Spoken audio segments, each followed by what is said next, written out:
Chapter 1102.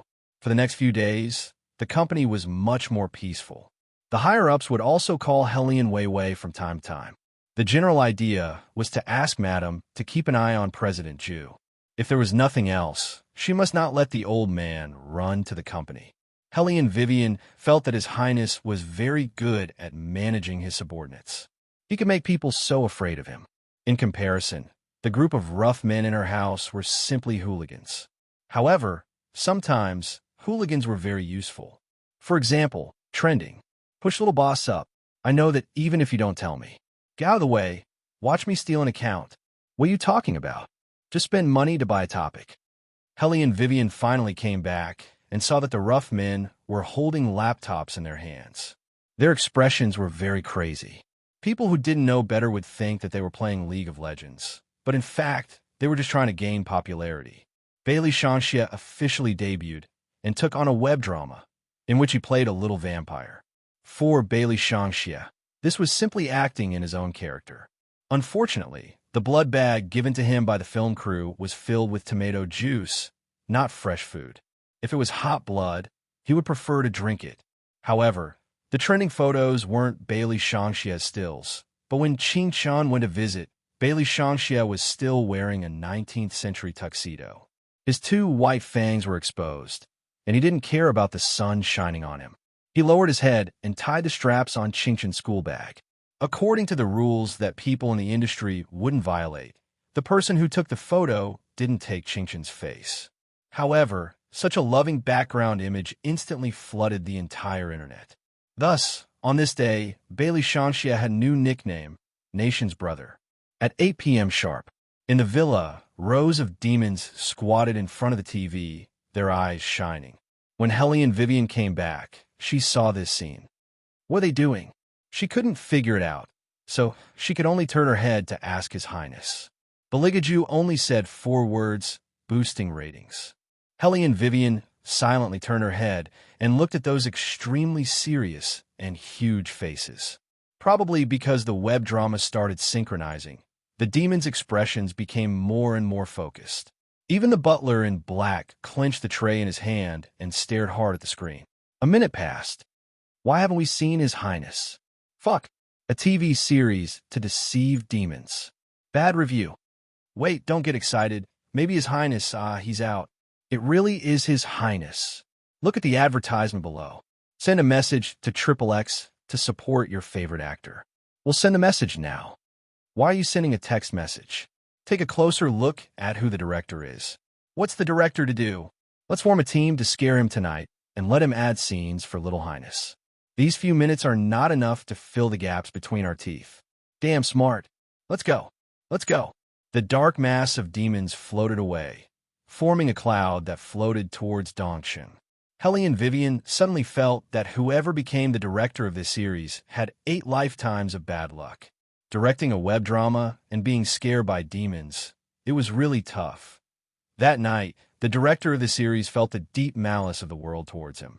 Originally, the web drama was too popular, so he wanted to treat the crew to a meal, but drank too much, so he planned to go to the toilet.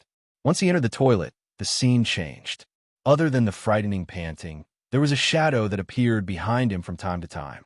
He kept feeling like someone was blowing cold air behind him, but when he turned around, there was nothing. This was the scariest thing. Also, he couldn't zip his pants up no matter how hard he tried. It was as if there was a hand blocking it. The director was scared and wanted to run out without caring about his pants, but the male actors who came in all stared at him. The next day, the rumor that the director didn't get married for so many years because he actually liked men spread throughout Hungian Studios. The demons thought proudly that this time, the director should have understood what they meant. Director, I don't understand at all. At the same time, there were rows of demons waiting for the live broadcast in the villa. This time, there were more scenes of the Little Highness, so the demons firmly believed that their threat was effective. Let's go again tonight, Hellion Vivian asked. Why are we going again? If it's effective, of course we have to strengthen it. What if it's not effective? Then we have to go even more, until the director is scared to add more scenes. Hellion Vivian. In other words, no matter how many scenes Shang Xia has, you will still go and scare the director, right? They know what they're doing. Beligaju was very dissatisfied that the woman in his arms put her attention elsewhere. His hand that was on Hellion Vivian's waist moved to the side. Is your mouth dry? Do you want to eat something? Okay.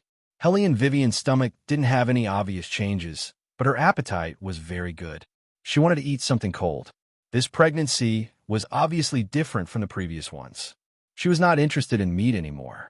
Instead, she liked to eat vegetarian food. Beligaju specially bought a manor for Hellion Vivian to eat fresh vegetables. The dessert chef made ice cream from the fruits in the manor and put it in the fridge. In the hot summer, it was the most suitable to eat these. The food that Hellion Vivian wanted to eat was basically prepared. Beligaju usually had a finance book in one hand and was responsible for feeding her with the other. Hellion Vivian always felt that this posture was not right to eat like this. So she took the ice cream cup and ate with both hands. Half of her body leaned on Beligaju's back, and from time to time, she would feed him 1 or 2 mouthfuls. This was the right way to behave like a domineering CEO. His Highness had never liked to eat sweet food. After 2 mouthfuls, he stopped. His slender fingers gently stroked Hellion Vivian's hair, and his sitting posture was as condescending as usual. Once luxury seeped into one's bones, even in a lazy state, Beligaju's elegance was still there. The two of them nestled on the big sofa. One of them ate ice cream, while the other read a book with her eyes lowered. Her fingers were gentle, and they never left the other person's furry head. The soft light shone on the two of them through the floor-to-ceiling windows. From afar, Hellion Vivian looked like a pet that Beligaju had carefully raised. The sweetness of strawberries and lemons still lingered in the air. Even the tip of her tongue seemed to be stained with the taste of ice cream. Facts proved that the relic that the old monk had given Hellion Vivian was indeed there. In the days after that, she never vomited. Hellion Vivian paused for a moment and reached out to touch her lower abdomen. This child was indeed fated with Buddha. Chapter 1103. In fact, it was not strange that the flesh and blood of the phoenix in the Buddhist world had Buddhist affinity. Bailey Shangxie had a pure devil physique. Although Hellion Qingchun had spiritual energy in her body, she was not fated to be Buddhist. Now that she had a child, she should be vegetarian and pray to Buddha. What are you thinking about? Beligaju turned his head and pinched Hellion Vivian's chin. Hellion Vivian put down the glass cup and lay on his lap casually. She rubbed against him comfortably. I'm thinking about the baby. She was so against you before because this child carries the gospel. Buddha? In the world, only His Highness would use such a mocking tone to pronounce this word. Hellion Vivian nodded. That's why she has to live in the temple on the mountain before she's 4 years old. That place won't have the resentment of the mortal world, so it's more suitable for her to grow up. Beligaju looked at her and knew that Hellion Vivian did not want to give the baby away. He pondered for a moment, then lowered his head and kissed her on the eyes. When you miss her, you could go to the mountain to see her at any time. It's best for a child who carries the gospel to not come into contact with the secular world. Hellion Vivian reached out and touched her belly. She thought of something and smiled instantly. But the old monk also said that our baby is very healthy. That's enough. Let's go to the mountains some other day. We have to see the living environment there with our own eyes. Beligaju rubbed her hair with his fingers, then picked her up and put her in his arms. His voice was very calm and matter-of-fact. If the environment is not good, let's ask Shangxie to donate money to build it. He's grown up and should learn to support his family. Hellion Vivian, in terms of education, His Highness was really a well-rounded talent. When they were having supper that day, Beligaju conveyed his intention to his eldest son. Bailey Shangxie was wiping his brother's mouth with a napkin. When he heard that they were going to build something for the baby in the future, he waved his pen and donated. Later, Hellion Vivian asked His Highness to evaluate his eldest son. Beligaju only gave her one sentence: a fool with a lot of money. Hellion Vivian, they were definitely not father and son. They were enemies. In short, the moment the two of them met, it was destined that the villa would not be peaceful. Bailey Shangxie, you haven't done the frog jump today. Our teacher said that this is abuse. As a family member, You can't treat your child like this. Are you human? Me? You. If you treat me like this again, I will take mother and the others and run away from home. Your mother and I are now legally husband and wife. You are at most an illegitimate child. Go and stay where you are. Yes, Bailey Shanxia was born before the two of them were married. To a certain extent, he was indeed an illegitimate child. Bailey Shanxia couldn't win against his black-hearted father, so he went to look for Hellion Vivian. Imitating his brother, he lowered his head and touched Hellion Vivian's stomach. The baby is so obedient, right, big brother? Qing Chun looked up at him. Yes. Bailey Shanxia nodded coolly. As expected, apart from his father, everything in this family was so beautiful. Hellion Vivian looked at the two little guys standing beside her. They turned their heads and put their little ears on her stomach. She thought it was funny. It's only been a month. I can't hear anything. The book says that pregnant people should eat more and sleep more. Qing Chun began to explain. Also, you should pay attention to prenatal education. I'll read advanced math questions for the baby later. Hellion Vivian. Wait a minute. Even your mother can't understand your advanced math problems. Can you not torture me like this, son? Father, mother doesn't seem to want to listen. Qing Chun ran in front of Baligaju and said, this is not good. When the baby goes to kindergarten, he won't understand anything.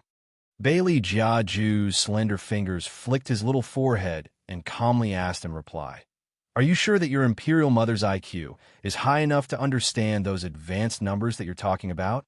Hellion Qing Chun turned his little body and looked at Hellion Vivian with disappointment.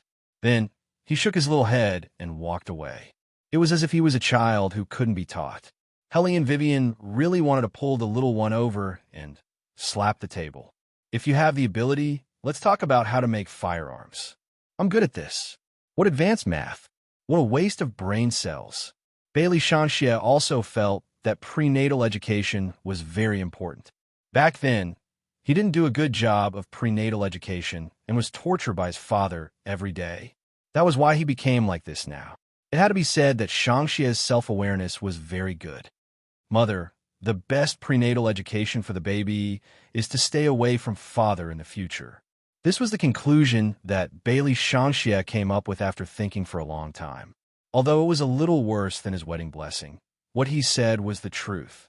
Baligaju didn't hold back this time. After all, it wasn't a wedding scene. He reached out and pulled the little devil up. With a faint smile, he said, let's go. Let's find a place to talk about prenatal education. Just like that, Bailey Shanxia was thrown into the bathtub with his clothes on. The little devil didn't like to be wet. However, Hellion Qing Chun saw that his brother was taking a bath. Without saying anything, he began to squeeze bubbles for Bailey Shanxia. He wanted to help his brother wipe his back. After all, during this period of time, it was very inconvenient for his brother to take a bath when he went to visit him. It was in Sichuan. The scenery was very good, but it meant that the living conditions were very poor. Therefore, he had to stand and use water to wash himself.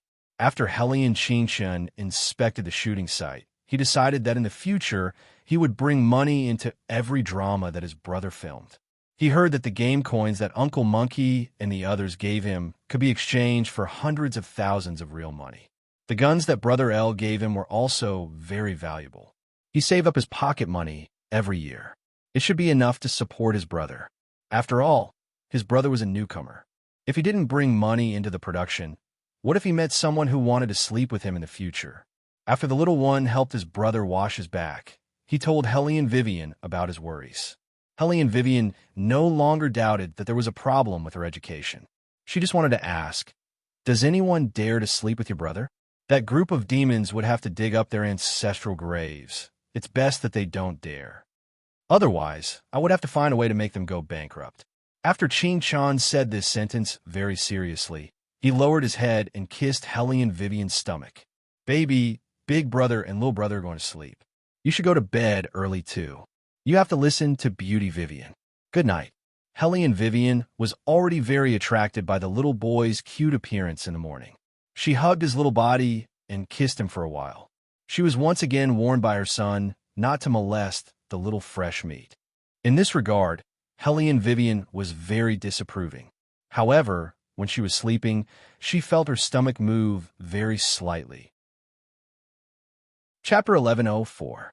The next day, Hellion Vivian felt the changes in her surroundings as she was pregnant with a baby with Buddha fate.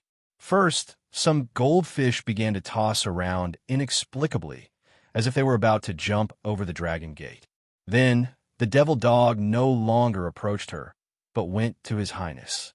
Hellion Vivian slept soundly at night. She didn't know that her pregnancy would attract the covetous eyes of the demons. Once it was dark, all kinds of demons would be attracted outside the villa. To them, the child in Hellion Vivian's belly was like a rose blooming in the dark, emitting a fatal fragrance. Even though they were warned by their own kind not to go to the villa in the suburbs of Beijing, there was a very bad guy living there, and no one could see what his real body was. For this tempting smell, they still came. Hiding under the swaying shade of the trees, pairs of scarlet eyes emitted greed, thinking that their disguise was flawless. What's wrong? Hellion Vivian saw the man lying next to her stand up. She reached out and rubbed her eyes, indicating that she wanted to get up as well. Beligaju turned around and hugged her. He gently patted her back and kissed her hair with his thin lips. Nothing. I'm going to drink some water. You can sleep for a while. She didn't need to follow him to drink water. Men were particular about freedom. Hellion Vivian had been very sleepy recently, so after hearing His Highness's words, she turned her head and continued to sleep. Beligaju rubbed her hair with his fingers. When she was almost asleep, there was movement outside the window. One of the demon's hands had already touched the roses wrapped around the villa. He leaned against the floor-to-ceiling window, revealing a blood-red eye. It's really fragrant. I haven't smelled such a fragrant smell in a long time. That man is really an eyesore. It seems that if I want to enjoy this delicacy, I have to get rid of a human first. The demon thought. Its black body moved, and its triangular snake tongue stretched out, intending to penetrate and swallow Beligaju, who was lying next to Hellion Vivian. However, before it could enter the villa, the man who was sitting there was gone. The demon's brown pupils suddenly shrank. What's going on? Where is he? Where did he go? This unexpected situation made the monster irritated. It scratched its head and turned around on the glass. Suddenly, a cold and graceful voice came from behind. Are you looking for me? The monster turned around. Behind it, the man's slender figure gradually revealed his demonic nature under the pure white moonlight. The black feathers fell to the ground along with the demon's Sanskrit chants. His internal organs were in pain from the shock. At this moment, the monster finally realized that something was wrong. It swung its tail and wanted to escape. Shwa! A soft sound rang out. The man's hand had already crushed his tail. His right hand, which was wearing a black glove, emitted a strong smell of blood in the darkness. It could not move. The place where the tail was connected seemed to be on fire, burning fiercely. All that was left of the novelty of hunting was an unprecedented fear. The man's face was still as handsome as before, but the black fog surging out from behind him had become incomparably clear at this moment. That was the group of demons from Mount Buzhou. The monster's eyes widened, but before it could scream, it was silently swept away. Only half of its bleeding tail was left on the ground. Beligaju stood under the flower tree. With an indifferent expression, he took off the black glove on his hand and threw it to the side. It was as if what he had just dealt with was not a big monster, but a pile of trash. The demons knew that recently, some blind things often came to the villa because of the child in the princess's belly. He had clearly told them what would happen if they entered this generation, but they did not listen. For the past 2 days, their master had personally taken action. Every time, they would be reduced to ashes. Why bother? After Beligaju entered the villa, he did not leave for the bedroom. Instead, he wanted to take a shower first. When he held Hellion Vivian in his arms again, his entire body was already filled with the pleasant smell of mint. Hellion Vivian knew that he was back, so her left hand naturally wrapped around him. As expected, hugging a certain highness to sleep was the most comfortable. Just like that, more and more fodder was buried under the rose tree. Gradually, the villa in the suburbs of the capital became famous. The first to notice it were the exorcists who had lived in the capital for a long time. Although they were not as famous as the Pei and Si families, they were from a prestigious sect. The number of demons in the capital was decreasing rapidly. Although this was a good sign, it was too strange. Moreover, they had investigated and found that the demons who had cultivated for thousands of years had all disappeared from this place. Two people in black cloaks who were dressed as exorcists raised their heads and looked at the noble villa in front of them. One of them walked over, narrowed his eyes, and pressed the doorbell. Bailey Shanxia was still tying a napkin for his brother. When he heard the sound, he glanced at the black-clothed butler beside him. The black-clothed butler carried a tray and walked to the door.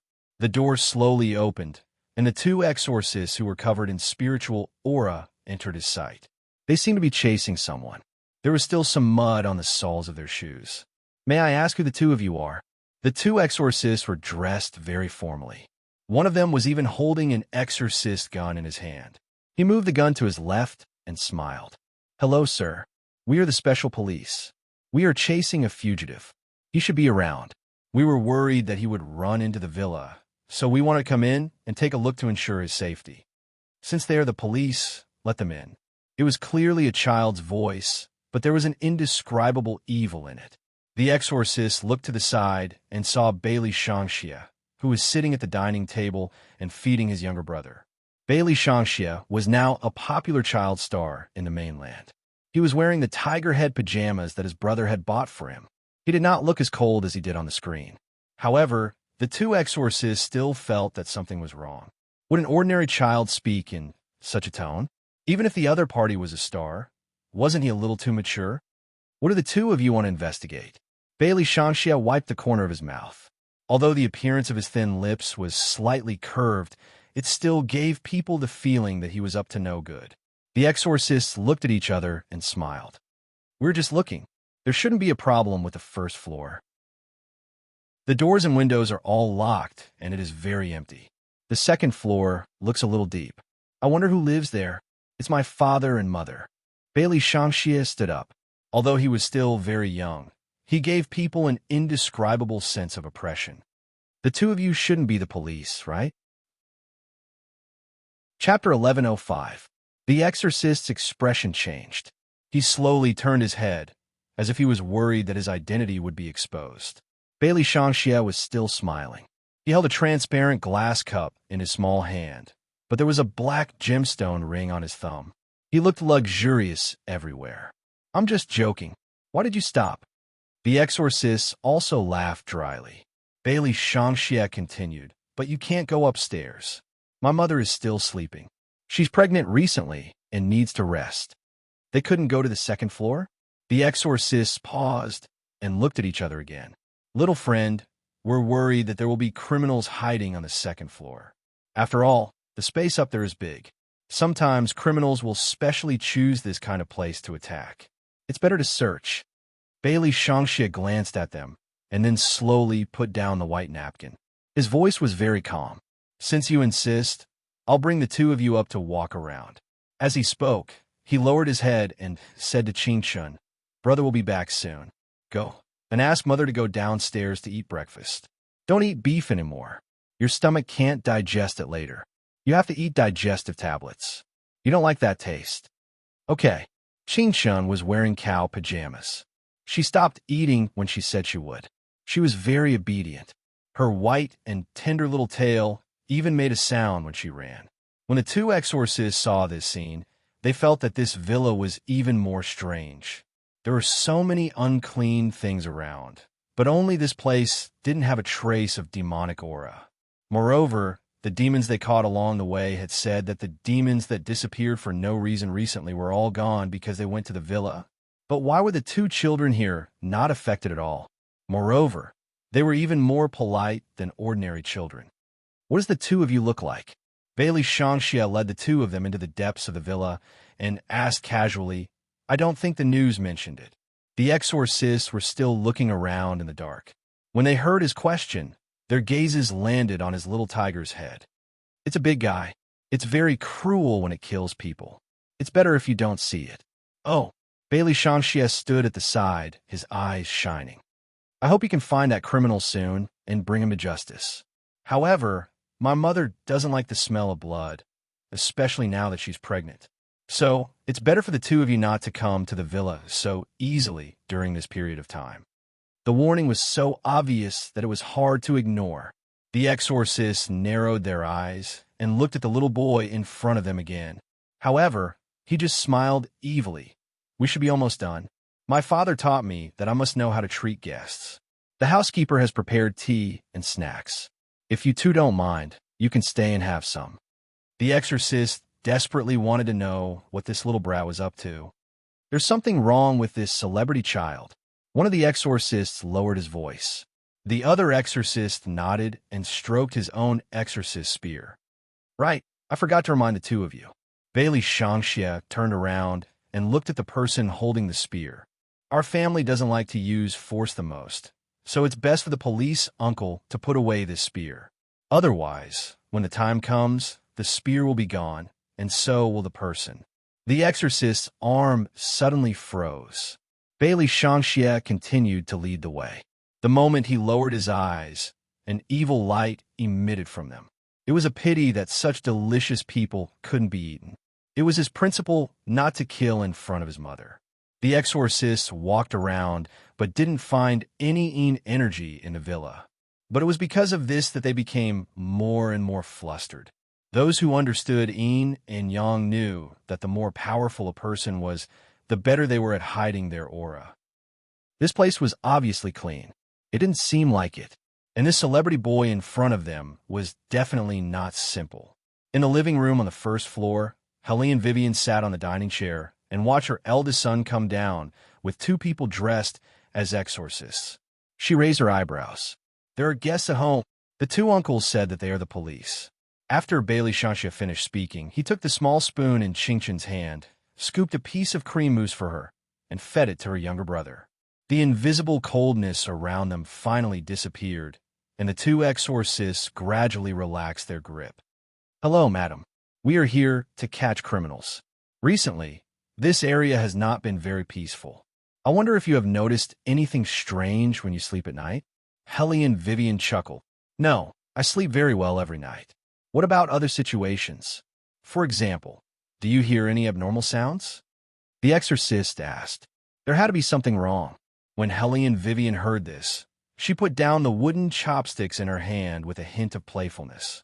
In the past, she was the one who asked others these questions. She didn't expect that one day she would be the one being asked. Seeing that she didn't immediately speak, the exorcist thought that she had thought of something, so he wanted to speak again. At this moment, a man walked down the stairs. He was wearing a well-ironed black suit and a pair of black gloves on his hands. He seemed to have just finished dealing with something and was about to throw away the gloves on his hands. This man reeked of blood. Although it was very faint, it was indeed there. The exorcist narrowed his eyes and looked at Beligaju. The man didn't even look at them. He walked directly in front of Helene Vivian and reached out to stroke her fluffy head. "Why are you awake so early today? The police are here. Qingchun asked me to come down for breakfast." Helene Vivian bit into a bun and fed Beligaju a bite. "The police?" Bailey Jiaju was never one to reject Helene Wei. He swallowed the soft white flower in his mouth and set his gaze on the two exorcists. He curled his thin lips into a faint smile and said, "It just so happens that there have been some ignorant people coming over recently. Both of you can be of some use." There was a hidden meaning in his words. Could it be that the demons that disappeared were because of him? The two exorcists held the exorcist guns in their hands tightly. One of them turned his back and drew a yellow talisman. He wanted to make Beligaju reveal his true form when he wasn't paying attention. Unexpectedly, as soon as the yellow talisman was drawn, it was blocked by Qingqin's intentional action of drinking soup. "Damn it, I missed." The exorcist gritted his teeth and watched as the man's cold gaze fell on the two of them. The other exorcist pressed his companion's hand. "Don't make any more moves. Be careful not to alert the enemy." Chapter 1106. Hearing this, the exorcist with the talisman could only stare at Beligaju. He lowered his arm that was about to raise again. The yellow talisman in his palm moved, and was hidden in his wide sleeve. Helene Vivian acted as if she did not see the movement just now. She looked up with a faint smile and said, "Officers, you can describe the murderer's appearance. We can inform the police at any time if we see him. Because the murderer escaped in the middle of the night, we don't know his exact height and appearance. We have to wait for the identification department to send a photo to confirm." The older exorcist smiled and took out a business card. "If you notice anything wrong, madam, you can call us on this number. Especially if you notice anything strange about the people next to you, you must inform us immediately. If there's nothing else, my colleagues and I will take our leave first. We're very sorry to have disturbed you and your family's meal." As he spoke, the exorcist glanced at Bailey Jiaju, who was standing beside him. The man's eyes were indifferent, and there was a smile at the corner of his mouth. It seemed to be a faint mockery, as if they were ants in front of him. The exorcist's eyes darkened. They brushed past Bailey Shangxia, who was still feeding Qingchen. The latter's eyes were shining. It was obvious that he was hungry. Helene Vivian stood up with a smile. "I'll send the two officers off." The father and son put away their thoughts at the same time. "Okay." When the exorcist saw that it was Helene Vivian who came to send them off, he had a countermeasure in his heart. Walking out of the villa, they saw a courtyard covered with falling white petals. The two exorcists did not leave immediately. Instead, they mysteriously brought Helene Wei to the side and asked, "Madam, is there anything different about your family recently? For example, are they interested in bright red meat? Or do they often sleepwalk and look for food in the middle of the night? They don't like to eat meat. They only like to drink blood and devour souls." Helene Vivian did not say the rest of her words. The exorcist frowned. "Madam, perhaps it's a little rude to say this. We suspect that your family has. There are no ghosts at our bungalow. There is no sound of glass beads or children crying on the second floor at night. The faucet in the bathroom is turned on tight, and no water came out. The people at home did not eat too much for no reason, and they did not morph into another person." Helene Vivian supported her chin with one hand and looked at them lazily. "If these problems really arise, I can solve them myself. There is no need to trouble the police." The exorcist who was interrupted was stunned. "No, madam, you can't solve these problems yourself. Actually, my colleagues and I are not police officers at all. I do." Helene Vivian interrupted him, "because I'm also an exorcist." The two of them were stunned again, and the words they wanted to say were completely stuck in their throats. Helene Vivian moved her finger. With the help of the water stains on her fingertips, she drew a glowing talisman seal. The Buddhist aura seemed to appear in front of them. That was the divine exorcism incantation. The exorcist's eyes widened. He could not believe that someone could draw a long-lost divine incantation with just a casual drawing. Helene Vivian retracted her hand and smiled faintly. "I open a taobao shop and often help others deal with unclean things. My taobao shop has a good reputation on the internet. The number of orders accepted and the positive ratings are very high. In the future, if the two of you have big orders that you can't deal with, you can come to me. However, my family doesn't like to be disturbed. Perhaps the murderer you're looking for is somewhere else. If the two of you want to save your lives, give up the idea of coming back at night. Otherwise, I won't need him to do anything. I'll make you regret investigating this bungalow." After saying this, Helene Vivian turned around and walked away. The exorcists really could not figure out the identity of the person in front of them. They did not understand why there was such a powerful exorcist hidden in this bungalow. Who was she? There was no record of her in the yin and yang world. Damn it! One of the exorcists watched Helene Vivian walk into the bungalow and clenched his fists. There's clearly something wrong with that man and the child just now. With her around, we can't enter the bungalow. Another exorcist said in a deep voice, "It seems that we can only wait for the other party to come out before we can make a move. That little boy is a celebrity. It's impossible for him not to come out of the bungalow." The exorcists were right. Bailey Shangxia did have to go out to work. At noon, his agent called. Bailey Shangxia had changed into a black t-shirt and cropped shorts. He was wearing a pair of white shoes, and his hands were filled with tinkling things. Originally, His appearance was the type that was stunning. Now, he was wearing a boy's red sun hat and a pair of big black sunglasses on his small face. He was standing there waiting for the nanny van. The weather was hot today, so he did not ask his younger brother to send him off. Although he was young, he looked like a young master standing there. He was a little like the vampire he played in the web drama. His skin was excessively fair. The exorcists turned sideways, and the yellow talismans in their hands moved slightly. They flew towards Bailey Shangxia from all four directions. In their opinion, Bailey Shangxia was not as powerful as that mysterious man. No matter how old the demon was, the two of them would definitely be able to trap him if they worked together. Moreover, the sun was at its brightest now. Even if the other party had some skills, he would definitely not be able to escape. However, what they did not expect was that the moment the yellow talismans touched the corner of Bailey Shangxia's clothes, the entire talisman would spontaneously combust without any fire. The blue-green flames burned in the eyes of the exorcists, turning into disbelief and astonishment. How is this possible? The array that the two of them had set up together was broken just like that? Bailey Shangxia looked at their expressions and slowly curved his thin lips. "Police uncle, you don't seem to have taken my warning seriously at all. I thought that after Mother sent you out, you would dispel those stupid thoughts in your heads. Now it seems that you are really not afraid of death." The two exorcists took a big step back. Before the little boy made a move, the demonic hound that appeared in front of him made them unable to withstand the soaring demonic aura, not to mention the mist that was emitted from the little boy's back. You are a high-level demon? Damn it, how could there be a high-level demon in the city?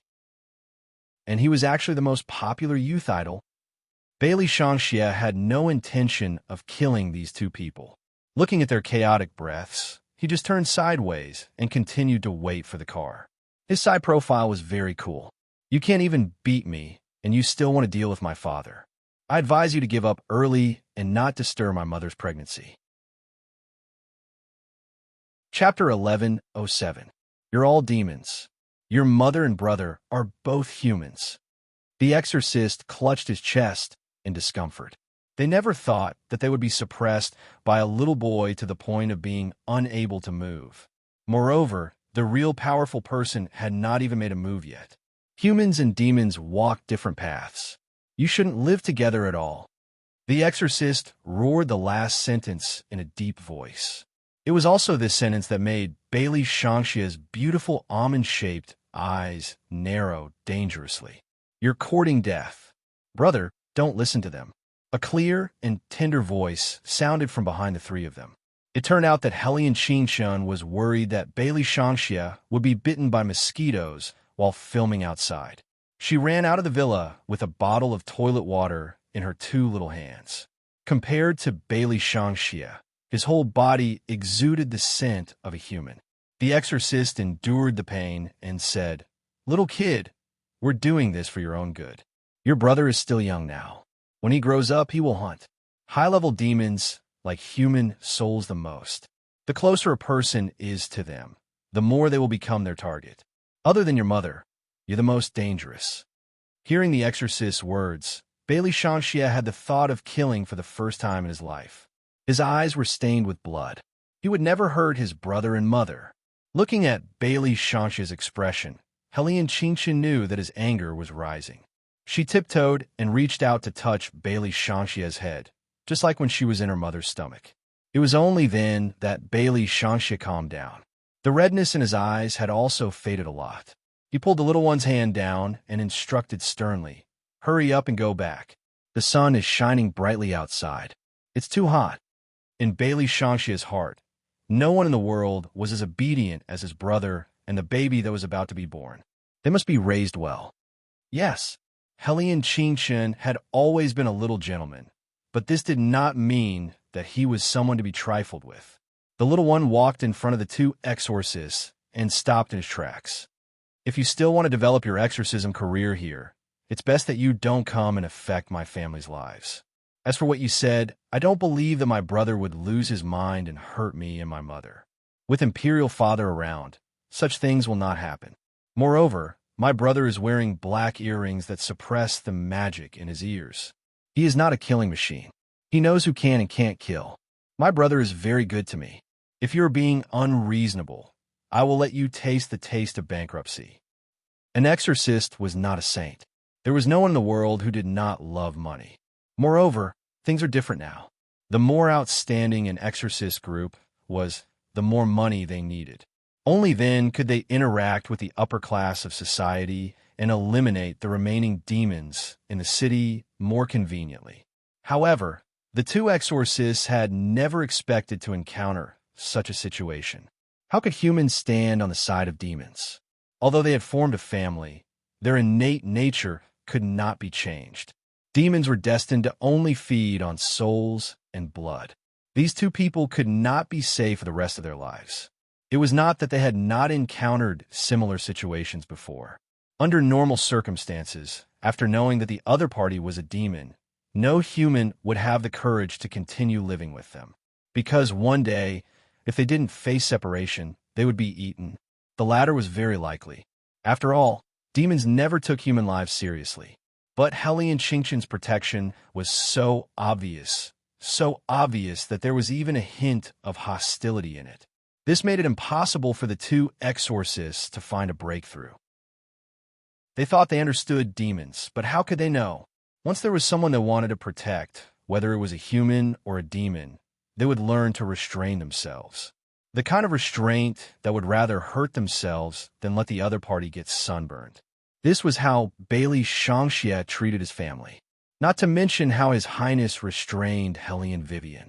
Stop talking, go back quickly. In the future, put something on before you go out. Where did the butler go? He doesn't know how to take good care of you. Bailey Shangxie reached out his hand to block the sun for Hellion Chinchin. If it was in the past, he would definitely not do such a silly thing. However, the person being protected was his younger brother. This reason alone was enough. When he was in his mother's stomach, he knew that he was different from others. His father did not like him. Because of his arrival, his father lost his mother for 3 years. But there was no other way. He was a demon. She was even more of a demon than her father. He had seen the demons in the demon world that no one raised. They ate whatever they saw. It was very disgusting. He did not want to be like that. Therefore, from the moment he was born, he began to tug at the corner of his father's clothes. Wherever his father went, he would follow his father.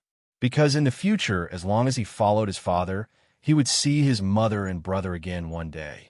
He missed the days when he was in his mother's stomach. His mother would protect him, and his brother would talk to him.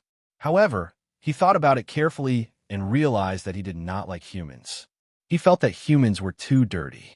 Those schemes hidden in his heart, he thought that he could hide them from everyone. In fact, they were very stupid.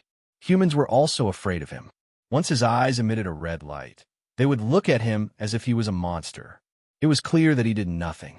The only people who would not be afraid of him were his younger brother and mother. His younger brother often protected him. He was always worried that he would be slept with and that he would be bitten by mosquitoes. In fact, no mosquitoes dared to bite him at all. Those low-level creatures would hit the wall after seeing him. His father had told him that the more he cared about someone, the less he wanted to show his true self in front of them. This was the way demons did things. It was the opposite of humans. He did not believe in the past, but now he did. In order to stay by his mother and brother's side, he rarely killed people anymore. However, those two exorcists still said such things. He was very unhappy. Until he heard his younger brother seriously protect him, Bailey Shangxie was relieved. Anyway, they were all insignificant humans. They could say whatever they wanted. If they provoked him, his father would always deal with them. The pure black nanny car drove over from afar. Bailey Shangxie put his hands in his pockets. Seeing Qinchan walk into the villa, he did not look at the exorcist anymore and jumped into the car. The gold medal manager was still in the car. When he saw the two people standing outside, he looked up from the documents. Who is that? It was rare for someone to appear in the villa where the CEO lived. Someone who was looking for trouble with Dad. After Bailey Shangxie said this, he put on his hat, leaned on the seat, and closed his eyes to rest. Chapter 1108. Hearing this, the manager rolled down the window and sized up the two exorcists with a pitiful look. Although he didn't know the other party's identity or what had happened, just the fact that they had provoked CEO Ju meant that they wouldn't end well. The exorcist didn't understand the meaning in the manager's eyes. The two of them were injured. If they continued to force themselves, it would only make their situation more dangerous. Moreover, until now, that unfathomable man hadn't even made a move. This situation obviously didn't benefit them at all. The two exorcists looked at each other and decided to go back first. However, the manager was right about one thing. The consequences of provoking a certain highness were usually not very good. The exorcists originally wanted to go back first to get reinforcements. After all, they couldn't let a high-level demon devour demons in the city like this. If that was the case, there would be a day when they couldn't clean up the mess. However, as soon as the two of them walked into the hall, they saw the man they wanted to deal with sitting on the main seat. He supported his chin with one hand. His diamond-like fair skin and the black feathers falling from the sky finally revealed his overwhelming demonic nature. You? The exorcists were shocked. Even their ink-colored pupils started to shake. A person was lying at the man's feet. That was the most powerful exorcist in the AO family. There were screams all around, but there was no smell of blood. Sitting next to the man was their master. Unlike when he saw demons in the past, their master's face was pale. "You two, come here." Their master's voice was trembling. The exorcists didn't dare to resist. They walked over and looked at Beligaju warily. "You are not allowed to go to this gentleman's villa in the future. Do you understand?" The exorcists didn't understand. The other party was clearly a demon, but their master was going to let him go just like that. The old man couldn't explain so much to his two disciples. He leaned on his walking stick and his beard flew up. "Say yes." The two exorcists clenched their hands and lowered their eyes. "Yes, master." When the old man heard this promise, he turned to Beligaju and said, "These two children are still young and don't know the rules. I promise you that something like this will never happen again." Beligaju chuckled softly. His graceful voice slowly flowed out. He stood up and still didn't make a move.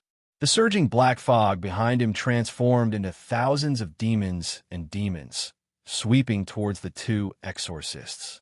It was like the afternoon of the dusk of the gods, the demonic energy overshadowing the heavenly Tao. Such a scene was only heard of in books. They had never really seen it. Their limbs were numb to a certain extent. They didn't even dare to move. The two exorcists could no longer describe what they were feeling right now. Watching the godlike man walk past them, they could only break out in cold sweat. They didn't even have the strength to raise their hands. Just the demons behind him alone could easily devour the entire AO clan in an instant. How could there be so many of them? He was just a demon. How could so many great demons follow him willingly?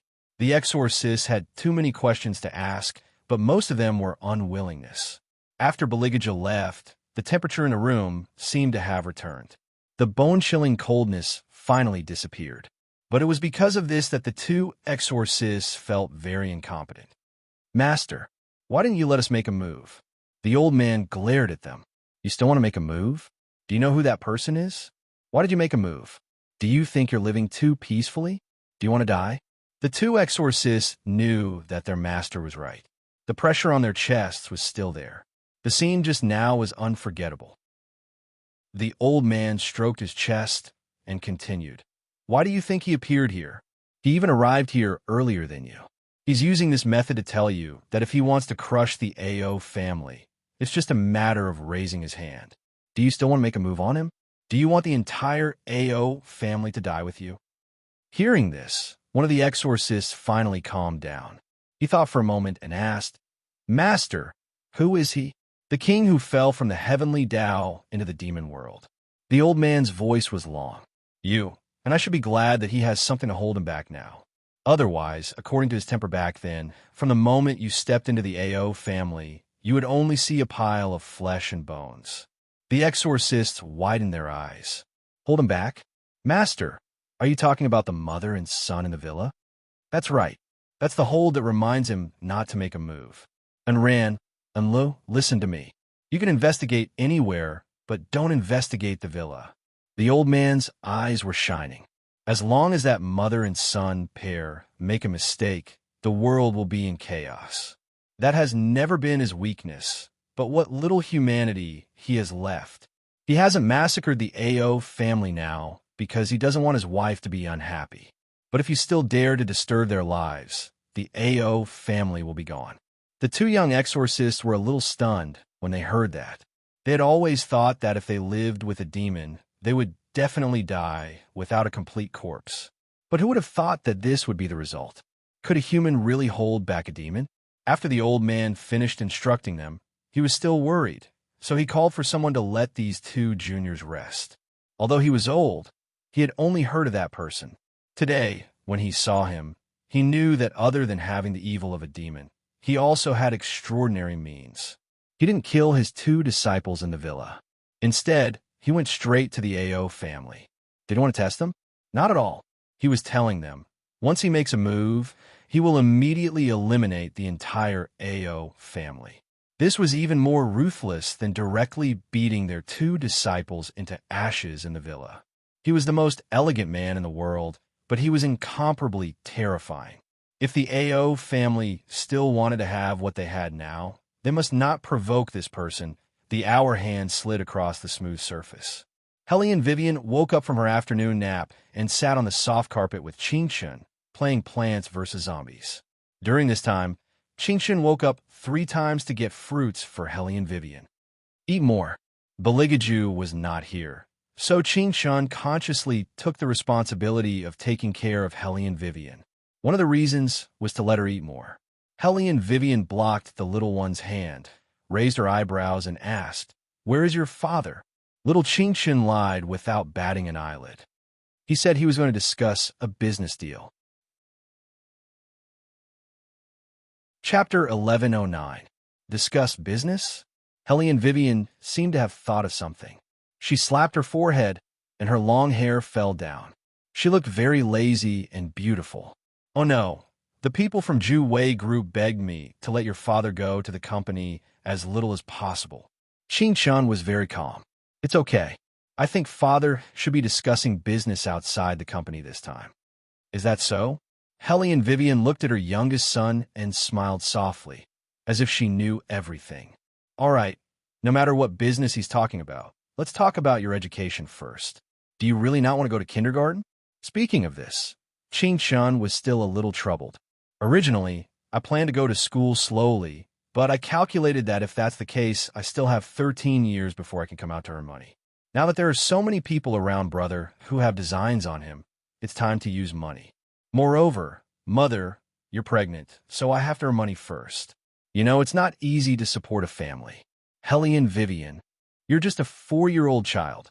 Why are your thoughts so complicated? People who don't know will think that our family is very poor. The main thing is that Uncle Monkey said that if you want to make the other party go bankrupt, you have to be richer than the other party. Qingshun looked serious, so I decided not to go to kindergarten. I'll take Uncle Monkey and the others to earn money. Mother, you take care of the baby at home and don't talk to strangers. For example, the 2 fake police uncles who came to the house today. You can't come into contact with them. You have to listen to father. Hellion Vivian, you're speaking like an adult. Who's the parent? Also, you can't think of making the other party go bankrupt. What kind of joke is this? Qingshun sighed again. I can only accompany you for a while. I still have to look for brother tonight. If anyone dares to let him drink, I'll buy their company. Hellion Vivian was speechless. No one will let a 4-year-old child drink. Son, you're thinking too much. It's always like this in TV dramas. Those popular idols all have to entertain them. Big brother is so handsome, it's very dangerous. Qingshun's eyes widened, as if saying, "Isn't that right?" Hellion Vivian pulled her son into her arms. "Come, let's talk about the idol drama you watched. Look at this too. Domineering CEO." Hellion Vivian nodded. "That's right, but when was there a child drinking? It's different in the entertainment industry. What if I run into you?" Hellion Vivian paused. Her son's tone was so self-righteous that she had nothing to say. "All right, if you want to buy it, then buy it." Why was it that she couldn't even win over her son now? Little Qingshun touched Hellion Vivian's face again. "Beauty Vivian, don't be discouraged. Father and I won't despise you for being stupid. It doesn't matter if you don't understand the advanced mathematics questions. Father said that this is the only way to average the IQ of the family. Hellion Vivian was speechless. Beligaju had just entered the villa when he heard this conversation. He reached out his slender fingers and grabbed the back of Chingchen's collar. Don't call your mother stupid in the future, understand? But father often talks to mother like this too. Chingchen was small to begin with, so when he was picked up, he looked like a kitten with all 4 legs in the air. Beligaju glanced at his son indifferently, his voice as cold as ever. She's my wife. Only I can bully my wife. Hellion Vivian was speechless. Another day passed, and little Chingchen brought a few burly men to the filming location. In his words, there had to be someone who could stand up for his big brother. Thus, every actor who wanted to join the set turned pale with fright when they saw the 9-meter-tall Old A. Where did this triad boss come from? Where were the security guards? The security guards couldn't do anything. With 6 people standing there, it was really stressful. Young El was asked 3 times by the director if he wanted to be an actor. He even offered conditions that would definitely make him popular. This child was too outstanding. That mysterious feeling, that murderous and cold gaze, it couldn't be better. El only glanced at him before he was hugged by the bear like, "Old, calm down, don't do anything. Little boss is looking at you." Only then did the young man stop. He stood aside with a cold expression, no longer paying attention to anyone. Old A wiped the sweat on his forehead. He's really a lethal weapon. Unfortunately, in the eyes of others, the powerful one wasn't El but Old A. The people in the set increasingly felt that he was the head of the report fee collection, and they unanimously believed that El was forced by him. After Old A heard these rumors, he almost vomited blood. One had to know that compared to El, his treatment of the enemy was simply a gentle caress. This group of people didn't know what was good for them. Later, everyone knew what was good for them. The reason was that a second male lead in the set didn't like Bailey Shangxia. To think that a dignified lead like him couldn't even compare to a small supporting role. Wasn't he just a little better looking and had a little money from his family? His family still had money. This show was originally invested in by his father. This brat even brought his little brother to film. Did he think that this was a kindergarten? The second male lead was unhappy, so he simply expressed it in the show. The wine glass that he didn't need to throw was thrown at Bailey Shangxia. Bailey Shangxia didn't move. He was clearly a child, but his eyes were as cold as ice-black gems. The second male lead couldn't stand that look. Seeing that the wine glass was about to hit Bailey Shangxia's forehead, the second male lead's lips were about to curl into a smile. Then there was a bang. The wine glass that was supposed to be thrown at Bailey Shangxia was kicked back by El, and it hit his face in an instant. The second male lead's face froze, just as he was about to curse. El had already grabbed his collar and unceremoniously punched him. That sound was painful to hear. The young man's punch was very beautiful, but it was extremely ruthless. If Old A hadn't hugged his waist again, the second male lead would definitely have died. "I'm going to sue you." The second male lead covered his missing front tooth. "Bailey Shangxia, you actually dared to let your bodyguard hit me. Just you wait." Bailey Shangxia's small face was still cold. He raised an eyebrow at him and wiped his hand with a handkerchief. "Stupid." Chingchen crouched at the side, her 2 small hands supporting her cheeks as she watched this scene. She turned her head and asked the rough man behind her, "Who is the person bullying Big Brother, the investor's youngest son?" This child usually likes to suppress newcomers and always uses his family's connections to flirt with those female celebrities. The others in the set are angry but don't dare to say anything, afraid of offending him. Monkey opened a small notebook that recorded the information of all the crew members. Chapter 11:10. Upon hearing this, Chingchen tilted her head and said, "If that's the case, Uncle Monkey, go and tell the director that we'll increase our investment and get him to remove this person." Since Little Boss had spoken, the rough men were naturally full of energy. This second male lead was a scumbag to begin with. Previously, no one dared to expose him. Now that Chingchen was here, of course, they couldn't just let it go. At the start, the second male lead was still complaining about how he had been wronged on Weibo. It was fine that the child didn't know the rules, but she actually asked his bodyguard to beat him up. As he spoke, he posted a photo of himself being beaten up on the internet. His words were directed at Bailey Shangxia. This was his plan. First, he would tarnish Bailey Shangxia's reputation on Weibo. Then, he would ask the director to remove that kid's part. After doing all this, he even called a reporter he knew. He was waiting to see Bailey Shangxia get scolded. However, he neglected one thing. There was a type of person in this world called hackers. Less than 10 minutes after the second male lead posted on Weibo, another Weibo post appeared on the internet. It was all about the dirty things he had done on set. One thing was stacked on top of another, and his arguments were well-founded. When the second male lead turned on his phone, his expression changed. He said that whoever dared to fabricate such lies to hurt him would be held responsible. In the end, less than a minute later, Monkey posted a few more photos. The photos were very obvious. The second male lead was drinking with an actress. His perverted hand even touched her chest. When these photos appeared, the second male lead was completely flustered. He started to contact his manager. However, it was already too late. Including what had happened on set, it was also posted on the internet. To be honest, in the industry, it was not a big deal for a veteran to bully a newcomer. However, he didn't even let a child off. This was a bit of scumbag. Moreover, it was obvious that he wanted to hit Bailey Shangxia. There was no such thing as acting without practice. The director had already called for cut, but he still threw it. His expression was ferocious and full of jealousy. Previously, he had mocked Bailey Shangxia, and his words were also found. When the netizens saw that the little CEO was being bullied, they were instantly furious. For a moment, many people in the industry were reposting it. After all, he was the nation's older brother. Although Bailey Shangxia was young, many female celebrities in the industry liked him because he usually didn't say a word and only knew how to take care of his younger brother. Many big shots were saying, "No matter what, we can't have thoughts of harming children." Just like that, the second male lead became an actor that everyone despised.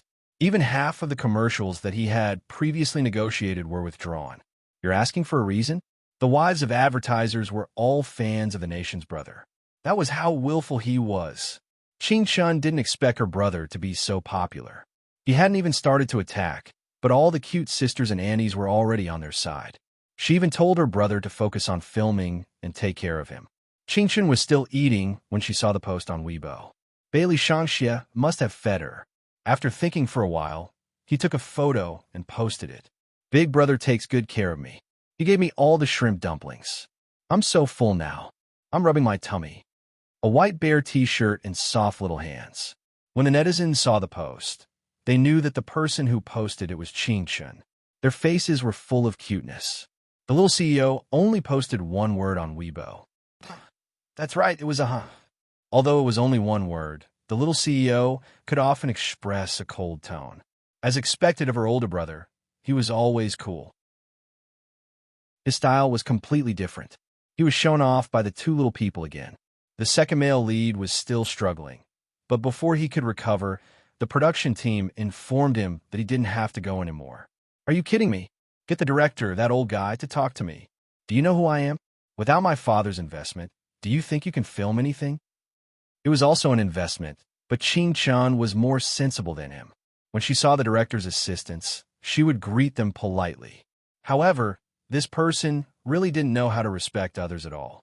After that, the director's assistant asked Qing Chun, was the investment decision made by CEO Ju? She didn't expect that such a cold person like CEO Ju would be so good to her son. No, Qing Chun was getting water for Bailey Shangxia at that time. "It was my decision. I can't let anyone bully Big Brother. I don't like to use my hands, so I just use money." The director's assistant, "What did you use money for previously? Our family's upbringing is like this." Qing Chun was very serious. When Beauty Wei Wei chased Daddy, she also used money. It was said that 20 taels of silver for a kiss was enough to get Daddy. "Sister, as a girl, you have to work hard to earn money. Only then can you sleep with the person you want to sleep with." The director's assistant. It sounded so reasonable. Why couldn't she refute it? However, She didn't expect the legendary Mrs. CEO to be so fierce. She was really amazing. The next day, Qingshan's words were published in the newspaper. Hellion Vivian looked at the words, and the corner of her mouth twitched. When did I teach my son this? Didn't you buy my kiss for 20 taels of silver? Beligaju put down the book in his hand and asked casually. Hellion Vivian recalled what happened back then and lightly coughed twice. At that time, I didn't know you were the third prince. If I had known, I would have definitely given you more money. Didn't you see that I bought a lot of roses to chase after you later? Also, I gave you that armament. Although you don't need it, it's all money. Yes. Beligaju's lips curled up. He put her hand to his lips and kissed it. Whatever you say is right, my respected Han. Hellion Vivian felt that although she was the master on the surface, a certain highness's perfunctory tone was too obvious. It was as if he was mocking her intelligence. In the end, after thinking about it, she decided to use her kissing skills to conquer a certain someone. In the end, just as her lips touched his, the man took the initiative and hugged her waist. First, he gently bit her lower lip. Then, he slowly made her unable to resist, until the minty fragrance completely permeated her breath. Someone once said that watching Beligaju kiss Hellion Vivian, one would understand the meaning of deep affection. The way he tried his best to suppress the depth in his eyes and softened his grip. The sight of his face as he slowly kissed her was so handsome that it was intoxicating. After the kiss, Hellion Vivian didn't even have the strength to resist. She was gently held in his arms. He lowered his head and kissed the corner of her mouth. At that moment, the surroundings were so quiet that only the sound of her heartbeat could be heard. Chapter 11:11. Again and again. Hellion Vivian felt that all the blood in her body seemed to be made of honey, sticky, soft, and hot. She couldn't help but bury half of her face in the man's arms, reaching out and hugging Beligaju's waist. From the beginning to the end, Beligaju just quietly hugged her, his slender fingers stroking her hair, and the corners of his mouth were obviously doting. After that, there was no difference from before. When the two of them were together, time always passed very quickly. After 4 months, Hellion Weiwei's stomach finally started to show signs of protrusion. The old monk appeared again and gave Hellion Vivian another relic. Hellion Vivian raised her eyebrows. Since it's the place where my child will live in the future, I want to go and take a look. Umipa. The old monk smiled gently. Of course. She didn't know if it was because Sakya had returned and the true Buddha had become one. Recently, Buddhism really had a little bit of tolerance of great enlightenment. The place where the old monk lived was not a no-man's land. In fact, it was on a hillside in Hebei. When they walked in, they could see the villagers planting trees at the foot of the mountain. They seemed to rarely see people coming. They all stopped what they were doing and looked at Beligaju and the others. It was a very simple place and could even be said to be a little backward. This could be seen from the villagers' clothes. But it was because this place was backward that there were not so many disturbances. The smiles on the villagers' faces were natural, and even their restraint was real. It had to be said that this place was indeed suitable for children with Buddhism to live. It was just that this mountain was full of trees and hid the Qing Shi tomb. It was not easy to enter. Even if someone entered, it would depend on whether they were fated to find the temple. The people who lived in the temple were very special. Hellion Vivian could see the remnants of evil in each of them at a glance. They're all criminals who were once wanted. Hellion Vivian raised her eyebrows and asked the old monk. The old monk recited a Buddhist sutra. There are only monks in the temple. There are no criminals. I've even dealt with one of them before. The police tried many methods, but failed to catch him. You're telling me that you only have monks here? Hellion Vivian chuckled. Don't worry, I won't tell anyone about this. Didn't you say that you would take me to see who will raise my baby after he turns 4? Where's he? The old monk smiled as he held the prayer beads in his hand. Wisdom King is the one who understands the situation well. I have 3 candidates here, and they're all on a mountain now. Oh, Hellion Vivian raised her eyebrows. Aren't you holding a tablet in your hand? Don't you have a picture? The old monk paused for a moment before he sighed and said, The fated ones still have to be chosen by the wise king. Why does it feel like a blind date? Hellion Vivian muttered. Beligaju pulled her over and laughed. You're talking nonsense again. When the monks in the temple saw Beligaju walking over from afar, they all stopped what they were doing. They always had an illusion that although this man looked elegant and indifferent, under that perfect disguise, there was a familiar smell. With just one look, they could confirm that this man's sins were probably more than all of them combined. These three are all my disciples. The old monk brought Hellion Vivian to the backyard and let her look at the people who did not belong to the temple. They don't have any sins. It's just that every year, there will be secular disciples sent to the mountain to cultivate. The wise king feels comfortable handing the children over to whoever he feels is safe. When the time comes, I will inform that person to pick them up. Hellion Vivian looked over and raised her eyebrows. That boy, he seems to be only 4 years old. The old monk paused for a moment. He did not expect Hellion Vivian to ask about his youngest and most troublesome disciple. He's about the same age as my 2 sons. Hellion Vivian looked at the tall and straight little figure. He was obviously more than 10 years younger than the other 2, but there was a faint sense of calmness that could not be ignored. I choose him. The old monk was stunned. Then he smiled and said, since the wise king chose him, then it's fate. This child has never cared about anyone since he was young. It's probably related to his family. Even I can't figure out what he's thinking. Oh, Hellion Vivian raised her eyebrows and wanted to ask if they should change to another person. She saw the boy walking towards them. His eyes fell on her slightly protruding stomach. Auntie, are you pregnant? Hellion Weiwei looked at the little boy's posture, which was straighter than most people, and her lips curved into a smile. The boy looked like he came from a good family. He was very polite. Can I touch Auntie's stomach? Beligaju raised his thick eyebrows when he heard this. Hellion Vivian smiled. Sure. The boy looked expressionless, but his beautiful eyes lit up. He reached out his small hand and carefully stroked Hellion Vivian's stomach. It's not moving. This was completely different from what he had imagined. Could it be that everything in the book was a lie? That was unlikely. After all, that was what high school students learned. His grandfather had said that everything in the book was basically correct. To be honest, it was really boring in the temple. However, there was no difference where he stayed. However, this baby didn't even move. How stupid was it? As soon as he thought this, he felt a pulse in his palm. It was very weak, but it was real. The boy smiled. Auntie, your baby is very healthy. Hellion Vivian looked at the boy's bright eyes and suddenly smiled. It's him. She made the final decision. Hellion Vivian never thought that her prediction would come true. After returning from the temple, she asked Monkey to find out all the information about the boy. The boy was human. There was no such thing as reincarnation. However, he was extraordinarily intelligent. He was a true third generation of the Red family. Strictly speaking, he was young Master Tang's youngest nephew. His grandfather was one of the founders of the country. His grandfather was in power. Unfortunately, the child lost his parents when he was young. It was also because of this reason that the old man sent him to the mountain. He wanted this golden grandson to be safe and sound for the rest of his life.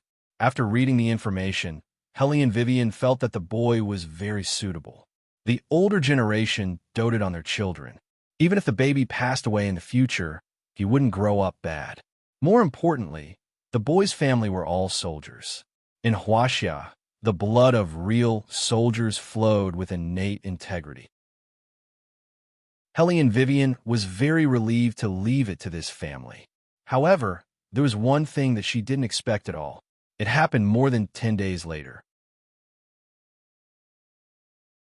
Chapter 11-12. Early in the morning, under the faint light of the sun, the top manager had pushed away Bailey Shangxia's work early and would not arrange any schedule for him before the afternoon. The little CEO had said that he would accompany the CEO's wife for a pregnancy checkup. After hearing this news, the senior executives of the Zhu Wei Group, who were about to submit the report, all heaved a sigh of relief. The CEO's wife wanted a pregnancy checkup, which meant that the boss would not appear at the company's regular meeting on Monday. What a beautiful day! Hellion Vivian was also in a good mood. After all, this pregnancy was different from the previous ones. The baby was very obedient, and there had never been any abnormalities. Except for the situation where the goldfish wanted to jump through the dragon's gate. Everything was normal. The two little ones had never been to the pregnancy checkup room before, but with their high IQ, they knew what the procedure was as soon as they walked into the hospital. Hellion Vivian was half lying on the white bed. On the other side, two specialists were standing next to her, adjusting the equipment. Qin Shan was worried that the baby would be nervous, so he stood by the bed and touched Hellion Vivian's stomach. Baby, be good. Do the checkup properly. When you come out, Big Brother will take you to eat ice cream. Speaking of this, little Qin Shan was especially proud. In the future, he would be someone who could be an elder brother. When the baby came out in the future, he would also wash the baby's hair and take care of him like a big brother. Bailey Shanxia stood on the other side of the bed and said with a cool expression, "If you really can't stand others touching you, you can burn the equipment. When I was with your little brother in the past, we often scared the Imperial doctors so much that they didn't dare to check the Empress's pulse. This is normal." Hellion Vivian, how is this normal? Bailey Shanxia saw that the baby did not respond and continued to encourage him. You don't have to worry about the consequences. Even if something happens, those stupid humans will definitely think that there is a problem with the equipment and it has nothing to do with you. Hellion Vivian did not know whether to laugh or cry. She always had the illusion that the baby had been raised astray before he was born. Beligaju also heard his eldest son's words at this time. He picked him up with an indifferent expression and casually threw him aside. The specialists who walked in were dumbfounded. Do what you have to do. With just a few words from Beligaju, the two experts immediately busied themselves, fearing that they would make any mistakes during the inspection. They even inquired about Hellion Vivian's usual eating habits. Finally, they had to do an ultrasound. This was a part of every pregnant woman's life. Bailey Shanxia was holding Qingqin's hand at the side.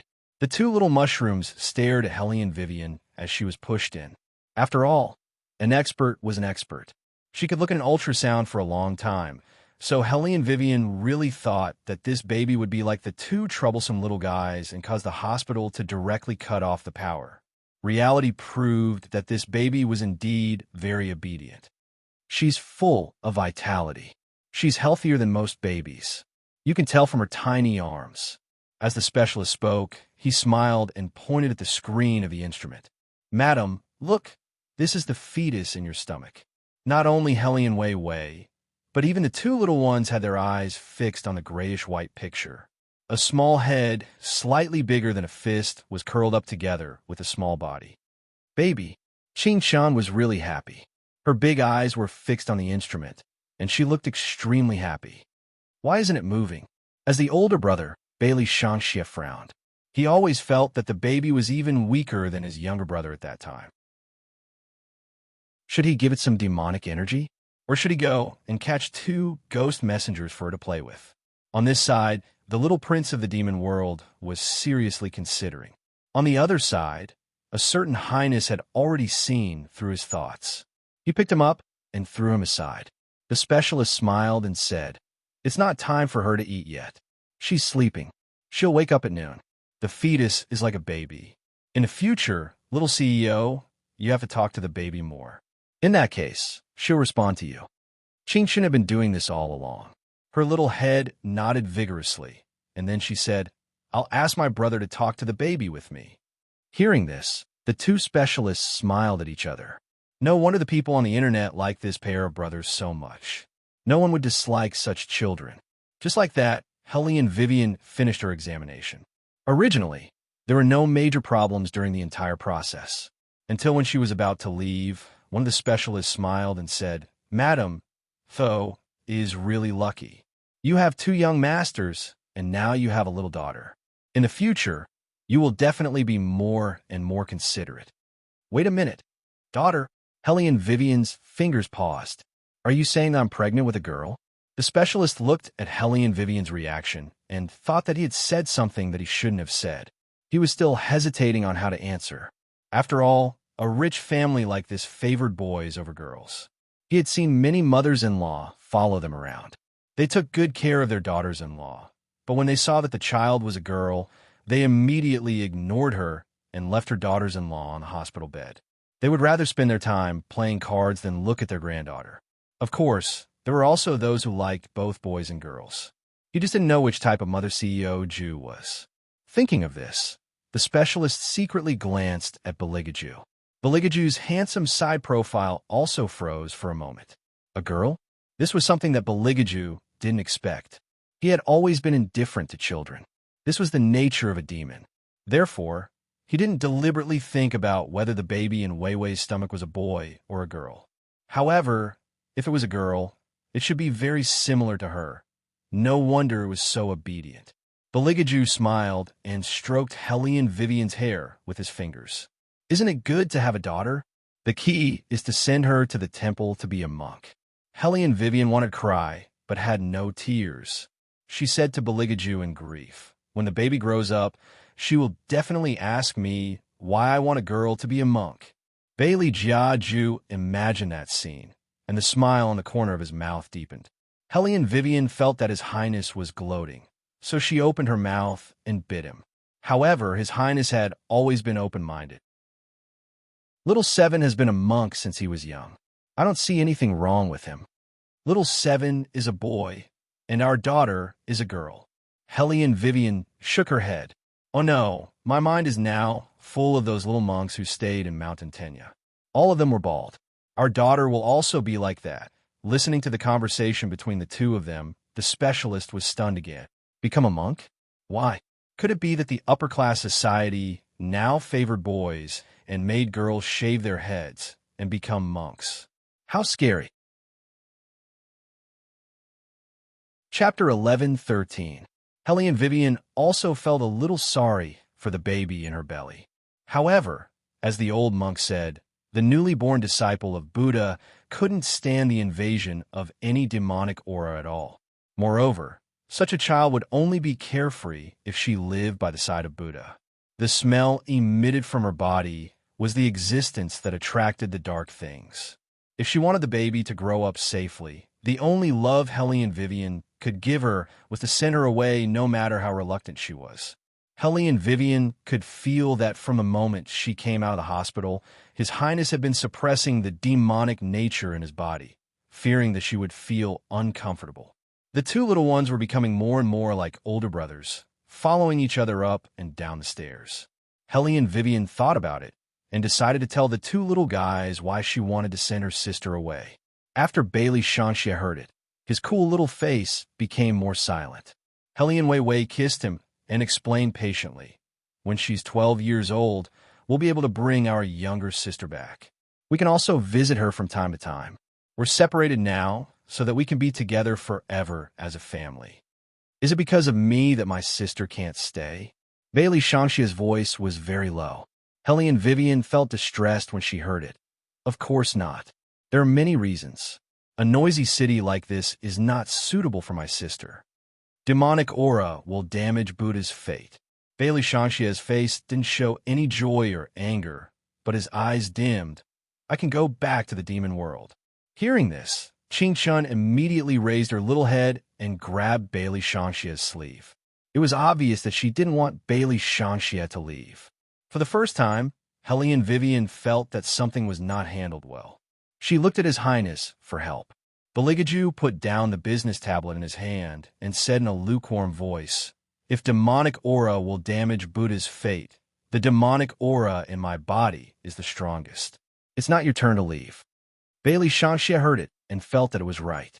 His father was much more dangerous than him. "But I won't leave." Beligaju continued, his deep eyes meeting his. "You should know that other than your mother, I won't consider anything else. Your sister going to the temple has nothing to do with you. Even if it does, it's related to me. As a demon, you have a lifespan of thousands of years. Don't learn from humans about puberty." Of course, Bailey Shanxia knew who was the most important person to his imperial father. When he was very young, he had seen his father almost destroy the world for his mother. It could be said that demons were born this way. No matter how perfect their disguise was, they were still selfish in their bones. Since imperial father and imperial mother were together, they would have to send imperial sister away. But when he thought about it carefully, even if his father was not here, according to his mother, a child with Buddha fate was not suitable to stay in the mortal world. But no matter what, the knot in Bailey Shanshia's heart was finally untied. The child only had one thought. No matter how bad he was, it shouldn't be a problem for him to stay by his mother, brother, and sister's side. If the situation that the exorcist said happened, he would immediately leave for the demon world. He would definitely not hurt his family. Days passed by. Time was like flowing water. No matter how hard he tried, he couldn't stop it. The bigger Hellion Vivian's stomach, the more severe the reaction. After vomiting, she always wanted to drink water. Her face was very pale. Beligaju knew that she didn't rest well, so he patiently patted her back and said these words to her in a low voice. Although it was a poisonous tongue that crushed her intelligence, it was very useful. This way, Hellion Vivian could fall asleep. For a few days, Bailey Shanxia hid very far away from Hellion Vivian. He was afraid that the demonic energy on his body would make his mother feel uncomfortable. But when he turned around, Hellion Vivian kissed him and patted his head, asking him to take care of Qingxin. Bailey Shanxia knew at that time that the exorcists didn't make any sense, because they weren't his mother and brother, because some emotions could only be expressed to people who understood. After that, Bailey Shanxia bought a house in the capital. The Golden Agent did all the paperwork. After all, he was still a minor in the human world. This made him a little depressed. In the past, he always wanted to run away from home with his mother and brother. Now that he had a sister, of course, he couldn't be as careless as before. Even if he wanted to run away from home, he had to have a place to stay. After hearing the reason for buying a house, the Golden Agent was petrified. He was seriously considering running away from home. It wasn't careless at all. But this idea has been in your mind for so long. Are you really not afraid that CEO Ju will beat you to death? Bailey Shanxia never cared about these details. On the screen, he was an innate vampire aristocrat. Off the screen, he was the nation's older brother. He had everything planned out. Compared to these things, Qingxin was the most considerate. Knowing that his sister was going to be sent away, he bought a lot of small things for her. Most of them were for feeding her milk. Among them, there was a milk bottle that Qingxin and Bailey Shanxia drew together. It was so that when his sister was born in the future, she could take these things with her. There were also other small things that he wanted to give to his sister when he was going to see her.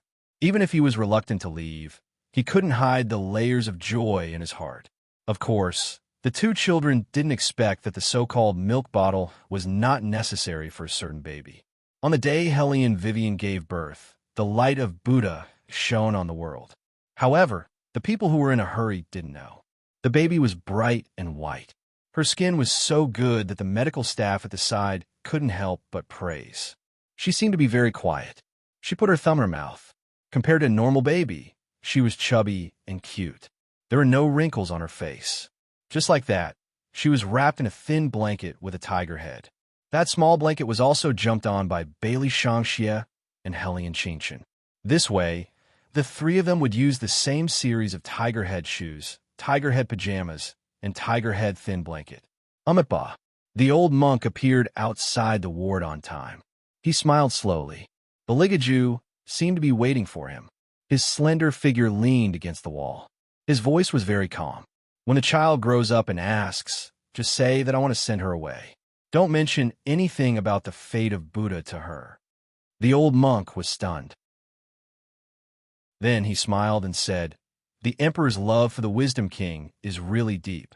Whenever the phoenix of Buddhism gave birth to a child of Buddha, she would be sent away. Not to mention in this chaotic secular world. It was impossible that the emperor, who was born from chaos, didn't know this. He did this so that the child would not resent the Wisdom King when she grew up. Thus, he took all the responsibility on himself. Umitba, he didn't believe it before. Now he did. The emperor's love for the phoenix had always been real. Chapter 11:14. Everyone knew that Zhu Wei Group had a new daughter. However, no one had ever seen her before. However, on the day she was born, Beligaju, who was dressed in a suit and had an elegant temperament, called the lawyer and shareholders and transferred all the shares to Hellion Vivian. 40% of the shares were owned by the little princess. Regarding this point, some people had even discussed it behind their backs. It was fine to say that when the little CEO grew up, he would definitely question the CEO Jew why he transferred most of the shares to his daughter. At that time, Bailey Shanxia was already famous. When he heard such rumors, his little face was cold. When my sister grows up, I can also share my money with her. Of course, girls have to be raised well. Yes, both my younger brother and sister have to be raised well. My father has done so many terrible things, but this is the only thing he did right. The reporters were speechless. This was really an unexpected reaction. However, because of this very simple sentence, Bailey Shanxia had captured a lot of Annies and fans. After all, even during an interview, when Qingchen ran in, he could spare time to feed the child water. He even pulled little Qingchen to prevent her brother from running outside, saying that the sun was too bright outside. Qingchen was even more likable. She blinked her big eyes at the reporters and asked if they were thirsty. After a while, she asked someone to deliver iced coffee. There were more than 100 cups, all for the staff. There were also a series of desserts, such as New York cheese. Only then did people realize that the richest person in the entire Bailey family was the little young master. It was because he was too young that people always ignored him. Now that they thought about it, the little young master was very generous every time. The media looked at each other and immediately had the next day's headlines in their hearts. Without angering the little CEO, they dug up the little young master's background. Only then did they realize that he was a gangster, and a little big boss with a legal firearms license. In other words, the other party was in the firearms business. God, this was completely not in line with the little young master's elegant and refined temperament. Okay? However, there were always 4 people around him who collected protection fees. At first, the media thought that they were only slightly related to Hong Kong. Later on, they managed to dig up information about one of the big guys among the 4. He was a retired soldier from a special forces unit. Even in the international arena, he was very famous. His long-range attack ability was very strong. His codename was Old Gene. He wore sunglasses and had big golden teeth. Although he looked like a middle-aged man, he was a very handsome middle-aged man. It was said that both the Communist Party and the White Dao wanted to poach him. However, such a handsome uncle actually followed behind the little young master, holding a small school bag and a thermos bottle. Sometimes, he would even take out a small fan to fan the little young master. He wouldn't know if he didn't dig, but once he did, he was shocked. The media no longer dared to touch on the background of the others. The only thing they could be sure of was that it was not a big deal for Zhu Wei Group to be given to the little princess, because it was obvious that the little young master's background was very strong, so strong that it was blinding. When the employees of the Zhu Wei Group saw this headline, they finally believed what Qingchen had once said. Their CEO Zhu was indeed the one who was being kept. The president's wife was so rich. What should she do? Those who wanted to climb up the ranks finally realized this stark difference. Those who wanted to find various opportunities to get close to Beligaju were completely listless. In the past, they did not know about Helene Vivian's background. Now that they knew, they did not dare to act rashly. They were afraid that they would be called for protection fees.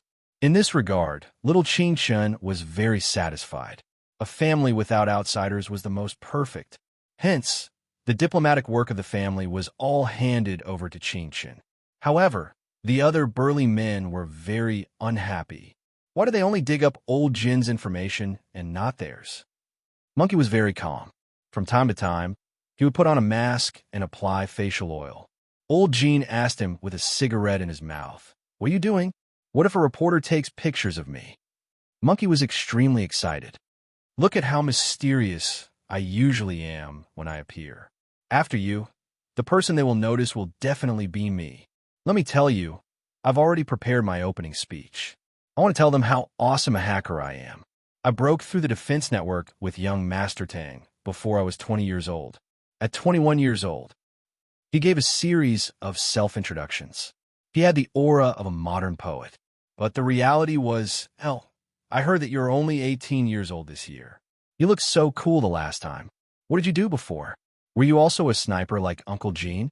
Monkey, who was still posing at the side, gradually shrank into a ball. Why? Why am I not the one being interviewed? Because it's all about looks now, old Gene said faintly. Monkey was very indignant when he heard this. He took out a mirror and looked at his face. Then, he looked at Elle, who was not far away. In the end, he smashed the mirror. After comparing himself, he could only realize that he was uglier. The family lived such a lively life. Some of their usual interactions would make people sigh at how such a special and beautiful family could exist, except that the little princess was not by their side. However, everyone seemed to know that they were doing this to protect. Time passed noisily. For years later, the sky had just brightened and a thin fog rose. A distant and dull bell sounded from the mountaintop. Halfway up the mountain, there was a very simple and unadorned temple. There was only one treasure enshrined in it. That was the Buddha Manisakya. After the bell sounded in the temple, the scene suddenly came to life. Monks in monk robes hurried past the treasure. Soon, the temple was filled with monks. All of them sat cross-legged on a futon. Their gazes were calm, neither high nor low. At the front was an old monk. He held a scripture in his hand and silently recited Dharma. The deacon read the names of the monks loudly. Xian Jing, disciple, is here. Xian Kong. Xian Kong, senior brother. Martial nephew Xian Kong is here. A loud and tender voice sounded. A loud bang was heard. The door of the temple was kicked open, and a little monk walked in. He looked to be no more than 4 or 5 years old, and there were a few dots on his bald head. His white monk robes hung loosely on his body, and there was a big white steamed bun in his mouth. His lotus root-like arms were dragging a person. That person was Xian Kong, who was late. He, who had been dragged all the way, was about to cry. At this moment, little Baldy puffed up his round cheeks. He was very petite and cute. His 2 bright eyes were very serious. Don't cry. Don't offend woolly Buddha. Chapter 11:15. Although little Baldy was young, she was very devout to Buddha and would not allow others to be late for chanting. Furthermore, little Baldy never liked to argue with others. She only liked to use her hands. Seeing that the situation was chaotic, the deacon's head throbbed as he shouted, "Xian Ju, senior brother, you're so loud, you'll disturb Buddha Wooly." Little Baldy looked at him disapprovingly. "If you continue to shout, I'll beat you up." The deacon took a deep breath and told himself not to be angry. The other party was still a child, and she was only 4 years old. It was wrong to be impulsive, not to mention that he was a monk. How many times have I told you not to drag people into the temple? Didn't I drag him in? Dragging is more serious than dragging. Senior brother, you're already so old, don't worry about so many details. Buddha said that people with a small heart will have wrinkles. I'm old. I'm only 28 years old, a substitute professor at Tsinghua University. How am I old? Do you know what people outside call me? A rich husband. Do you know what a rich husband is, you little brat? Ba, don't be so irritable in front of Buddha. Fine, I won't be irritable. I'll ask you why you hit me again. Can't you have a good talk with Xian Kong? Why waste so much time on something that can be solved with a single punch? Little Baldy tilted her head and took a bite of the steamed bun in her hand. She tightened her pinkish face to show that she was serious. The deacon could not hold it in anymore and turned to the monks who were hugging him. Let go of me. I must teach this brat a lesson today. Master, it's not that we want to stop you, but you really can't beat martial ant. The monks raised their heads, their eyes full of sincerity. Did you forget the last time she kicked you in the water? You caught a cold for 5 days before you recovered. At that time, Master told us that if you're impulsive again, we must think of a way to stop you. If we can't stop you, you'll punish us by chanting scriptures in unison. Have you forgotten these words? Master? Master, you should calm down. The deacon was speechless. Ha! Everyone is still so energetic. Come, a Jew, come to Master. The old monk was still smiling. Little Baldy walked over with his short and thick legs. He raised his hand and said, Ba. The old monk stroked the little one's head and said, "Today, I'm going to take you to meet someone. Gio, do you remember what I told you? When the time comes, I'll go down the mountain." Little Baldy pouted and said pitifully, "But I don't want to go down the mountain. There's Master, Steam Buns, and Senior Brothers to play with me." The ancient temple was isolated from the rest of the world. Very few people were born on the mountain. Little Baldy was the only one. It could be said that Little Baldy was brought up by these monks and had never come into contact with outsiders. The child was naturally reluctant to leave. However, there was one thing that was very difficult to understand, and that was that Little Baldy always thought that she was a boy. Furthermore, Little Baldy also felt that it was wrong for a boy to leave home. She was going to be a temple abbot in the future, so how could she casually leave the mountain? However, the truth was that Little Baldy was a pure girl. No one told her this, although she often received delicious food from her brothers and the little white cat that her parents gave her. However, Little Baldy's wish had always been to stay by Buddha's side and never leave. At the thought of leaving this place, Little Baldy couldn't help but reach out and grab her senior brother's trousers. The deacon also couldn't bear to part with his junior brother, but he knew that the master always had his reasons for doing things. In other words, in the entire temple, only the old monk knew that Little Baldy was a girl. The old monk didn't tell anyone about this. Everything was to protect Little Baldy. Now that Little Baldy's age had come, it wouldn't be suitable for her to stay in the temple anymore. After all, this wasn't Mount Intenya.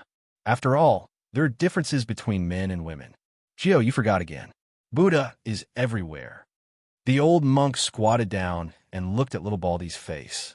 As long as you have Buddha in your heart, you can go anywhere. Are you afraid of these experiences? Little Baldy raised her small fist and said firmly, "Of course I'm not afraid. All experiences are the same as senior brothers, paper tigers." The deacon, Hey, if you want to talk, just talk. Why do you have to belittle me as well?" The old monk gave him a comforting look, then said to Little Baldy, "Come, Gio.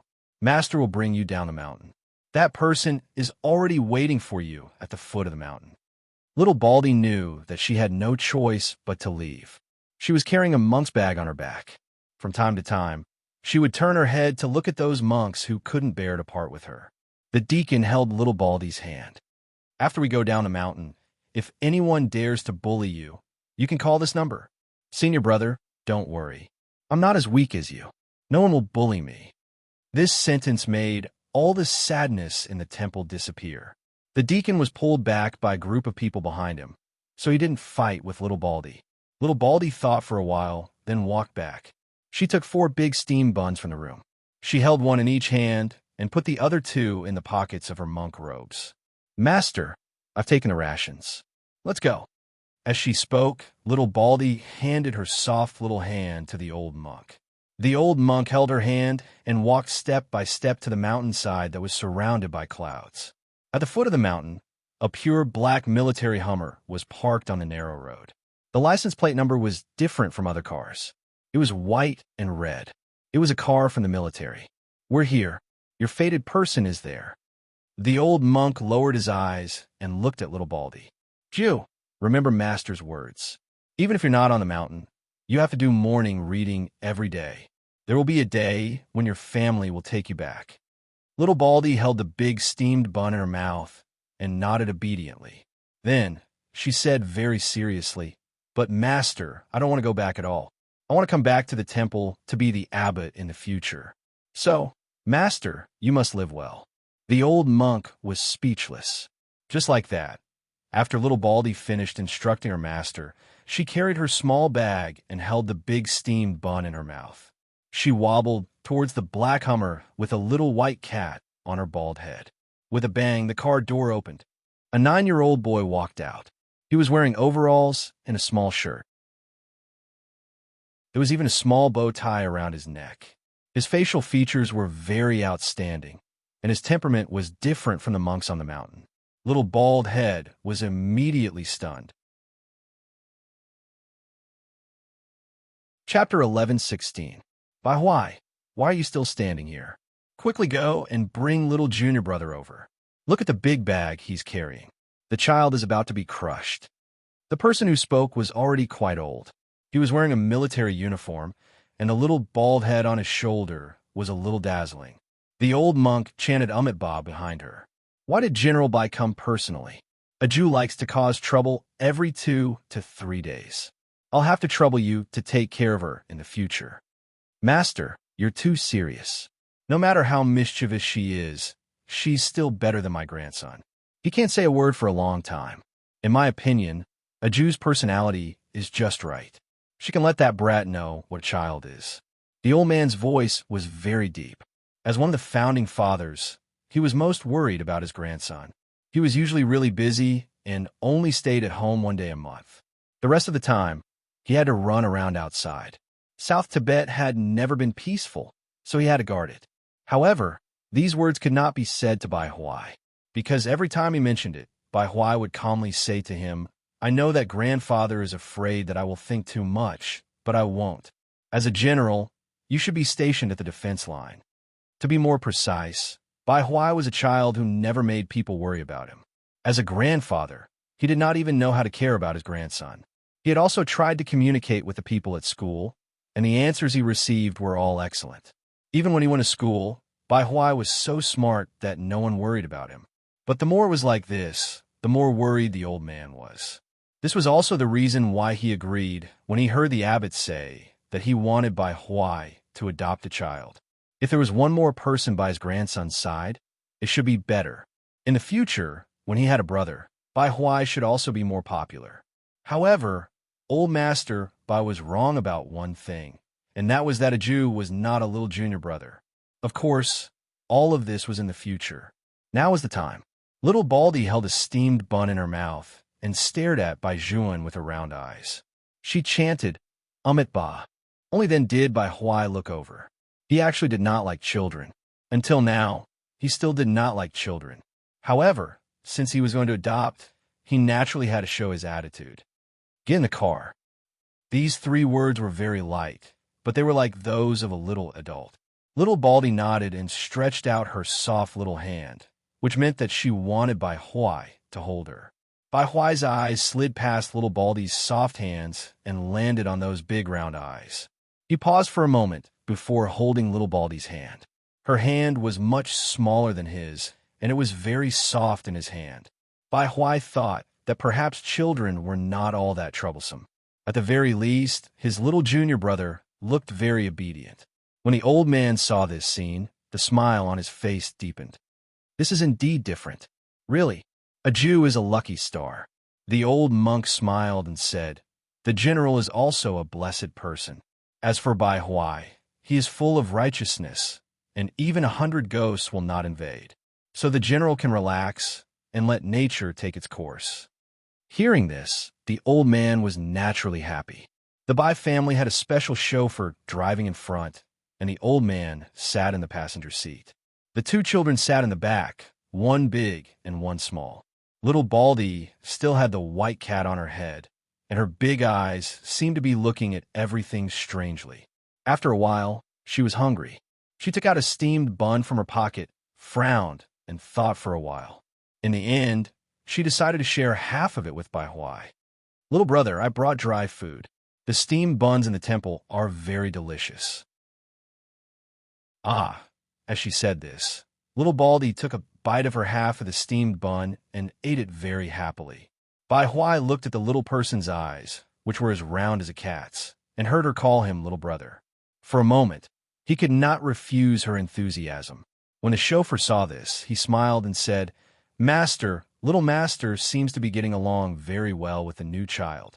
Yes, old Master Bai was getting happier and happier.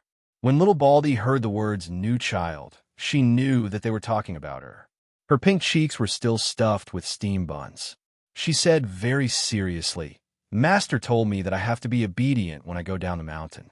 If I don't listen, Buddha won't want me anymore. Moreover, if I don't listen, I will meet women. I heard from my martial nephews that the women at the foot of the mountain are tigers.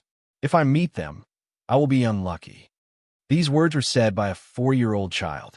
It was really funny. Old Master Bai laughed on the spot, and the chauffeur also couldn't help but laugh. Seeing them like this, little Baldy thought that they didn't believe him. So he continued with a serious face. It's true. Monks don't lie. If it was a woman who came to adopt me, I wouldn't have appeared. Fortunately, the person who came was little brother. I'm a Buddha. I'm good at fighting. Old grandpa and uncle don't laugh. Haha. Hearing this, old Master Bai laughed even more recklessly. Little Jew, you are really a happy person. Little Baldy didn't understand. What she said was based on her experience of living for 4 years. Why were the old grandpa and uncle smiling so happily? Even the corners of the little brother's mouth were slightly raised. Although it wasn't very obvious, she still saw it. Sigh. As a monk, after going down the mountain, she really couldn't communicate with people. Little Baldy heaved a sigh of relief. Bai Juan turned his head to look at the steamed bun residue at the corner of the little girl's mouth. He naturally took out a handkerchief and wiped it for her. You're right. I don't like women either. Little Baldy felt that she had finally met a confidant. She smiled very sweetly at Bai Juan and then continued to lower her head to eat her big steamed bun. It was a child's nature to sleep after eating. In addition, there was really a master in the Hummer. Not long after, little Baldy fell asleep. She even dreamed that her master was teaching her boxing and that he was going to destroy her senior brother. To be honest, why was he so irritable? She would come back one day. It was really not good for her senior brother to think of her that way. In fact, the temple was setting off firecrackers all day long. When the child fell asleep, she also had a pink steamed bun face. She held her own package in her hands. The white cat on her head opened its eyes as if it was guarding little Baldy. It felt more spiritual than ordinary cats. Bai Juan looked at little Baldy's posture, and the rejection in his heart lessened a little. Perhaps the other party was even more uneasy than him. After all, they were in a new place, and they would have to live with their new family in the future. Moreover, the little girl was only 4 years old. That little arm in his hand seemed to be able to break with a snap. Shouldn't he be nicer to the child? Bai Juan, who was only 9 years old, fell into serious contemplation. Chapter 11:17. The Bai family was located in the military compound. In the quiet Chong and street, all vehicles had to be checked before entering and leaving. Ordinary people of this generation could not enter at all. There were specialized armed soldiers standing guard. The building was not very tall, but the greenery was very good. There was even a model of fighter jet parked on the lawn of the courtyard. Little Baldy's eyes were big as he leaned against the car window. Together with the little white cat on his head, he was sizing up the new home that he was about to enter. His pink little face was filled with all kinds of expressions. This place was obviously different from the mountain. There were no apprentice nephews in monk robes, nor were there any apple trees to sit on. The main reason was that she couldn't even smell the smell of steamed buns. Could it be that the people at the foot of the mountain did not eat lunch? Little Baldy frowned in confusion. He touched his little belly with his little hand and glanced in Bai Juan's direction. Bai Juan was reading an English book. Little Baldy felt that it wasn't good to disturb her brother. After all, she had always settled things like eating by herself. Back in the temple, when there was not enough food to eat, she would snatch food from her martial nephews. It should be the same after descending the mountain. She had just seen someone leave with a lunchbox. She was going to have a talk with that person in a while. He clenched his fist. Little Jew, come down. This is the place where you live with your little brother. Isn't it beautiful? Old Master Bai had always been close to children, so he personally opened the car door. When little Baldy saw that the car door had opened, she stretched out her short legs and was about to jump down. Unfortunately, she was not tall enough, so she wanted to turn around and slide down. However, Bai Juan held her hand and said, "Get down slowly. This car has a high floor." Yes, for little Baldy, who was less than a meter tall, the military Hummer was indeed a little tall. She had stretched out her short legs for a long time, but they did not touch the ground. Little brothers were the best. Bai Juan did not feel anything wrong with leading little Baldy. The other party was too small. Even when he walked, he was a little shaky, like a round, roly-poly toy. Since he was adopted, of course, he had to lead him. Old Master Bai stood at the side. The more he looked, the more satisfied he was. It had only been a day, but his grandson had already gained some popularity. As expected, he should have brought a Jew home a long time ago. "Chief, there seems to be a problem in the south. We need you to go there." The adjutant in military uniform walked over and whispered to Old Master Bai. Old Master Bai had just returned and was about to leave again. He subconsciously glanced at his grandson. Bai Juan's handsome and noble little face did not change in the slightest. It was as if he had already expected this result. "Grandpa, you can go if you have something to do. I'll stay here." Hearing his grandson's indifferent voice, Old Master Bai pulled little Baldy to the side and said, "Little Jew, can you accompany Brother Bai Juan on grandfather's behalf?" "Sure." Little Baldy's big eyes flickered. "Umitba, Buddha Wooly said that we must learn to save all living beings. Grandfather, go save others. I'll stay and save Brother Bai Juan. Grandfather, don't worry. I'll snatch food for Brother Bai Juan. I won't starve Brother Bai Juan." Old Master Bai stealing food? He must have heard wrongly. The cute little Jew shouldn't be able to say such violent words. They didn't have much time. Once they received a mission, they had to set off. This was the duty of a soldier. In fact, Bai Juan was already used to it. When Old Master Bai left, he just stood there quietly and watched him leave. Thus, only the two children were left at home. Of course, there were also the driver, the Annie, and the soldier standing outside the door. There was no need to worry about the safety of the military compound at all. Little Baldy followed Bai Juan into the two-story building in front of her. Her big round eyes looked back and forth. She could not hold it in any longer. Why couldn't she smell the steamed buns? If there was no food at home, she could still run out and snatch it now. The uncle with the lunchbox should not have gone far. The child was hungry. She reached out and tugged at Bai Juan's sleeve. "Little brother, it's noon now. Shouldn't we eat? Master said that if we don't eat on time, we won't grow." Bai Juan had yet to speak. The driver beside him was shocked. "Didn't little Jew eat 2 big steamed buns just now? That's dry food." Little Baldy seriously played with her little fingers and explained, "It was a snack on the road. Now that we're home, of course we have to eat a proper lunch. Otherwise, Buddha will blame us." The driver's mouth twitched when he heard this. This was the first time he had seen a child treat a big steamed bun as a snack. Also, what the hell was being blamed by Buddha? "Uncle Lou, go and ask Annie Wong to prepare some vegetarian food and bring it to the second floor." Bai Juan reached out and touched little Baldy's head. "A Jew, come upstairs with me to wash your hands first." Little Baldy was also obedient. She knew that she had to wash her hands before eating. She just let Bai Juan hold her hand and lifted her short legs with great effort. She walked up the stairs step by step. She was especially happy that there was something to eat. Bai Juan lowered his head and looked at the little person he was leading. When he saw that her eyes were sparkling, his mood also became much better.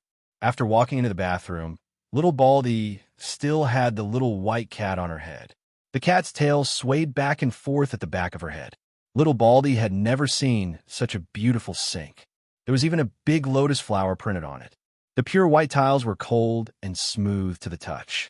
It was completely different from the small iron wash basin she used to wash her hands in the temple. At this point, it had to be mentioned that no matter how much incense money the temple received, the living conditions were always simple.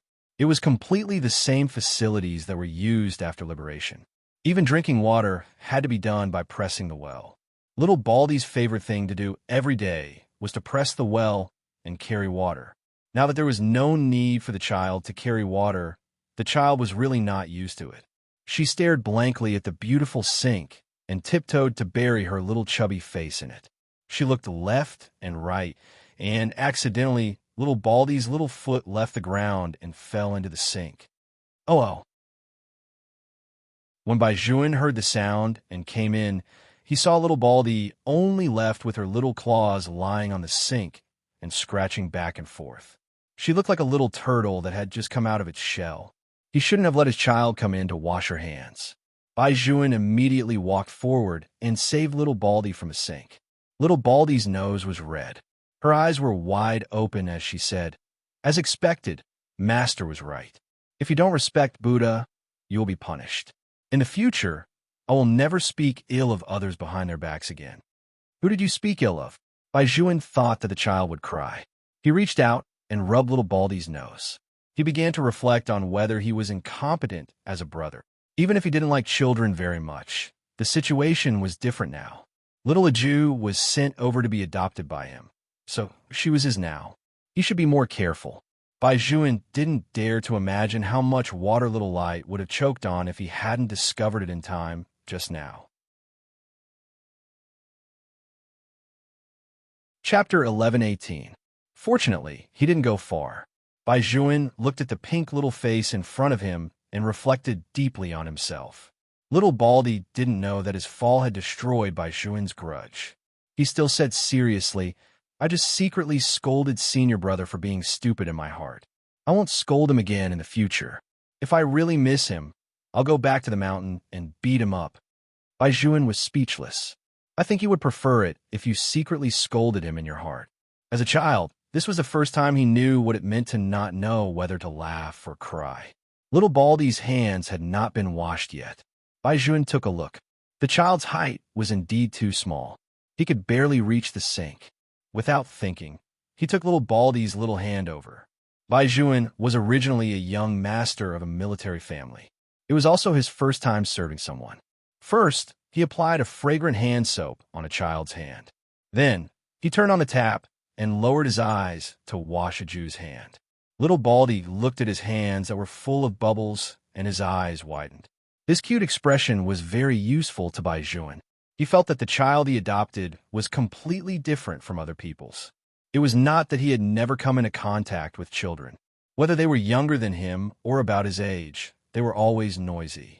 However, the child in his family was very cute.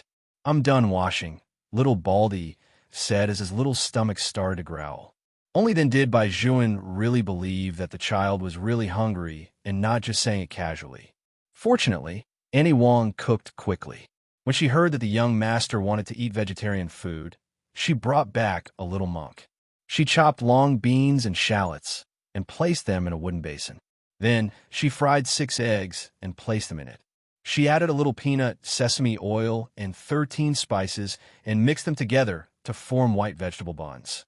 The buns were steamed in the pot, and the other side was used to make rice porridge. There were dates in the rice porridge.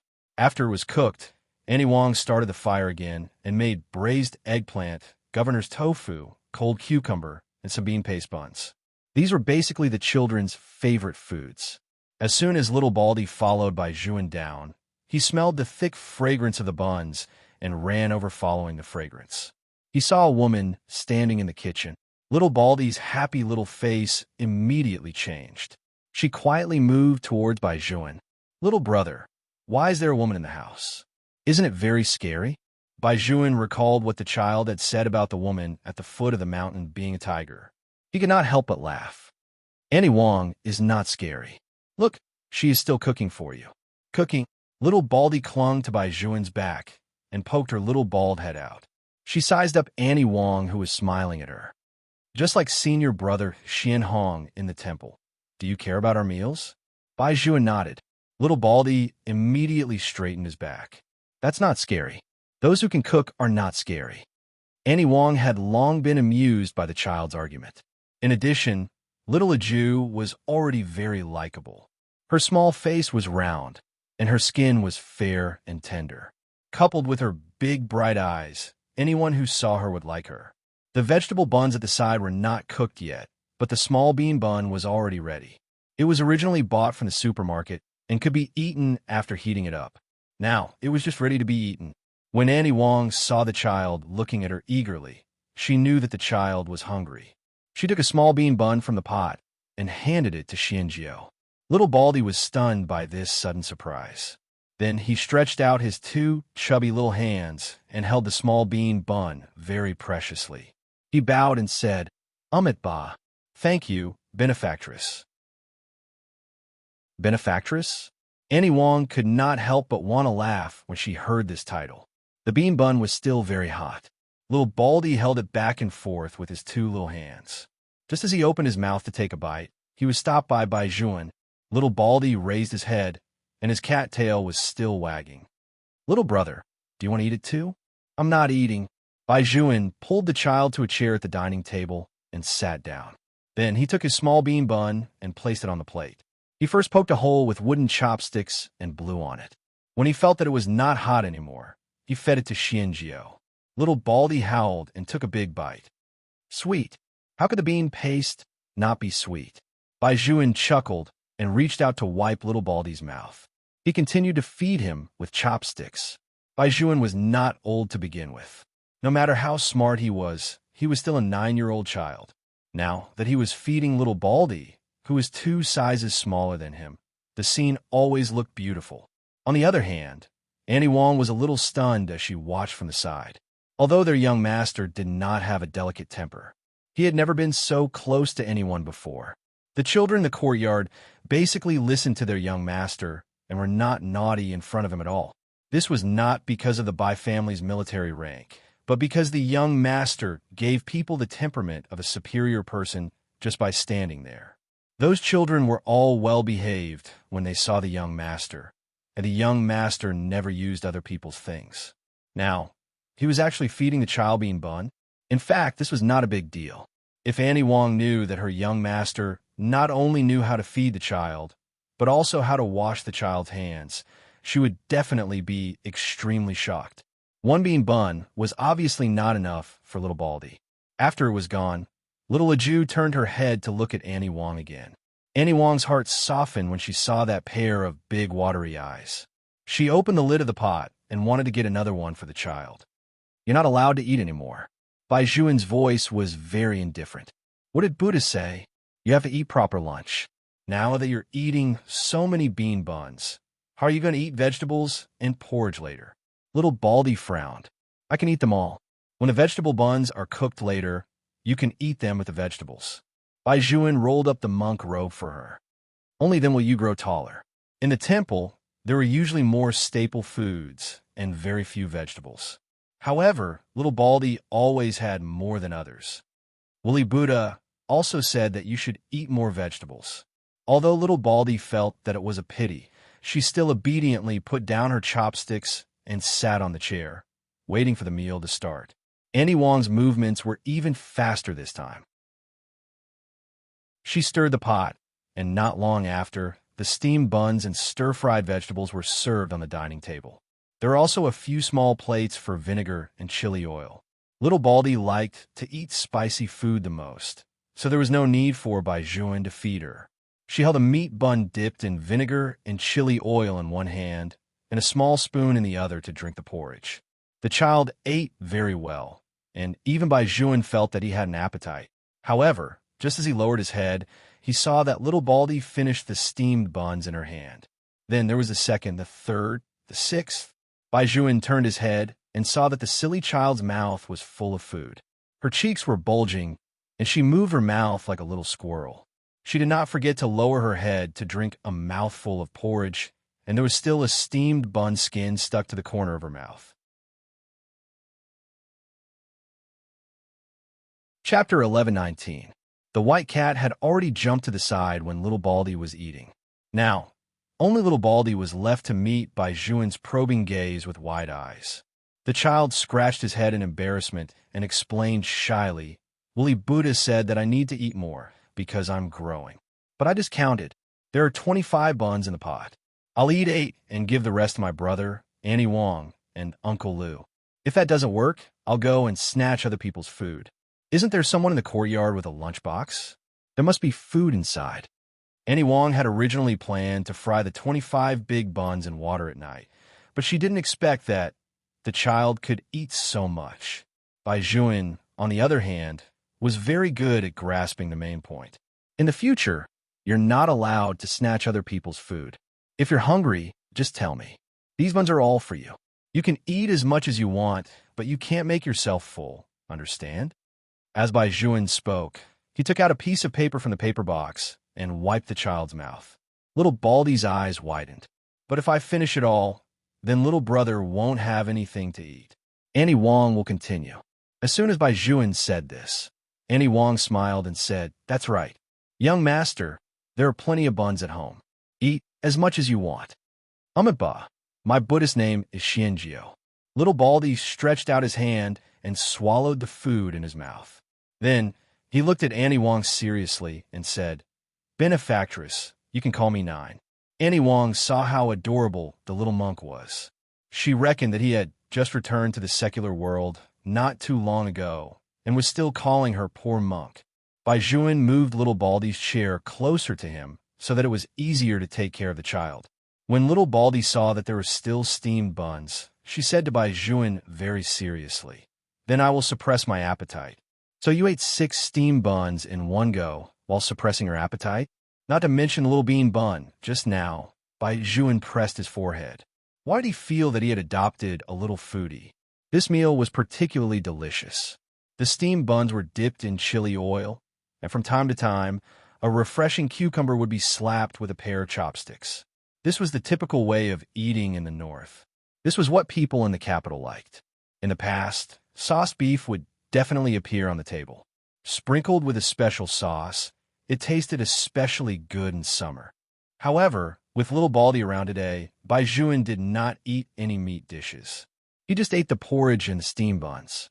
His appetite was not worse than usual. On the contrary, because he was accompanied by the child, he even ate some more dishes. Little Baldy's favorite dish was the governor's tofu. This was a local dish, and the way it was cooked was different. It was like adding egg juice to the tender tofu. It melted in the mouth and was extremely delicious. After eating for about half an hour, little Baldy propped up his round belly and said to Annie Wong, "Amit ba. Thank you, benefactress." Bai Juan saw the child like that and was afraid that she would not be able to digest it well, so he pulled her over and rubbed her small stomach twice. Little Baldy did not understand why Bai Juan would do such a thing. After being stunned for a moment, she also imitated Bai Juan's actions and wanted to rub Bai Juan's back. "Stop fooling around." Bai Juan blocked the child's hand. "Are you okay?" Little Baldy thought for a moment and decided to tell the truth. "Actually, I can still eat 5 more vegetable buns, but Annie Wong is too tired from cooking, so I'll save some for tonight." Bai Juan was speechless. It seemed that he should find a helper for Annie Wong. Little Baldy blinked her big eyes twice and felt that something was not right. Why did no one ring the bell, even after she had finished eating? Then, when was she going to start chanting the scriptures? Thinking of this, little Baldy was very conflicted. One had to know that when she was in the temple, she had already started chanting the scriptures at this time. Of course, in fact, she was not very interested in chanting the scriptures. The main point was that after chanting the scriptures, she would play wrestling games with the martial nephews of the warrior monk hall. If she did not chant the scriptures, how could she wrestle? Little Baldy was anxious and reached out to grab Bai Juan's sleeve. Bai Juan drank his tea and had a copy of The Little Prince in his hand. Seeing that the child's forehead was sweating, he asked in confusion, "What's wrong? If I don't chant the scriptures, Buddha will blame me." Little Baldy explained incoherently, "But we don't ring the bell here." Others might not understand this sentence, but Bai Juan, who had also lived in the temple, understood the work and rest time there. He raised his eyes and looked at the clock in the hall. "You can read the scriptures from now on. I will tell you when it ends." As Bai Juan said this, he bent down, picked up the little girl, and placed her on the sofa. Little Baldy trusted her new little brother very much. She crossed her legs and began to chant the scriptures devoutly.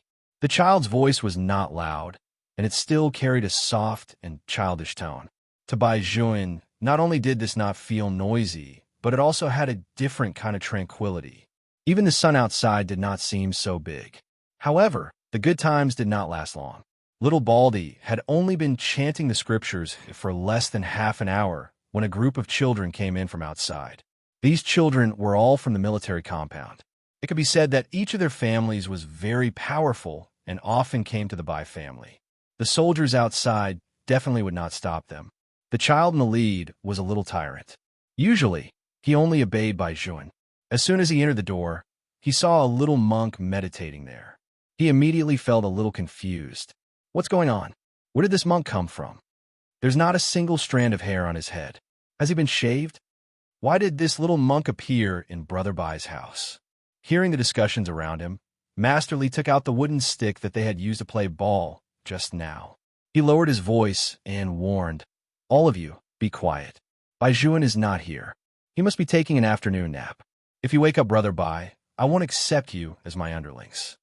Then how do we deal with this little monk? There was a girl there. She was wearing a very virtuous princess dress, but she looked at a Jew with displeasure. If she was not mistaken, the little monk's leg was covered with Bai Juan's small blanket. Usually, she could not even touch Bai Juan's things. How could this little monk be covered with a small blanket? The children were jealous for no reason. Master Li also recognized the blanket. Thinking about it carefully, he was the one who grew up wearing the same pants as Bai Juan. Where did this little monk come from? He had never even heard of him. Little gangster Li had been mischievous since he was a child. When he saw the little monk sitting there motionless, he winked at the two children standing on his left and right. He wanted to show the little monk who was in charge of him and let him know who was in charge here.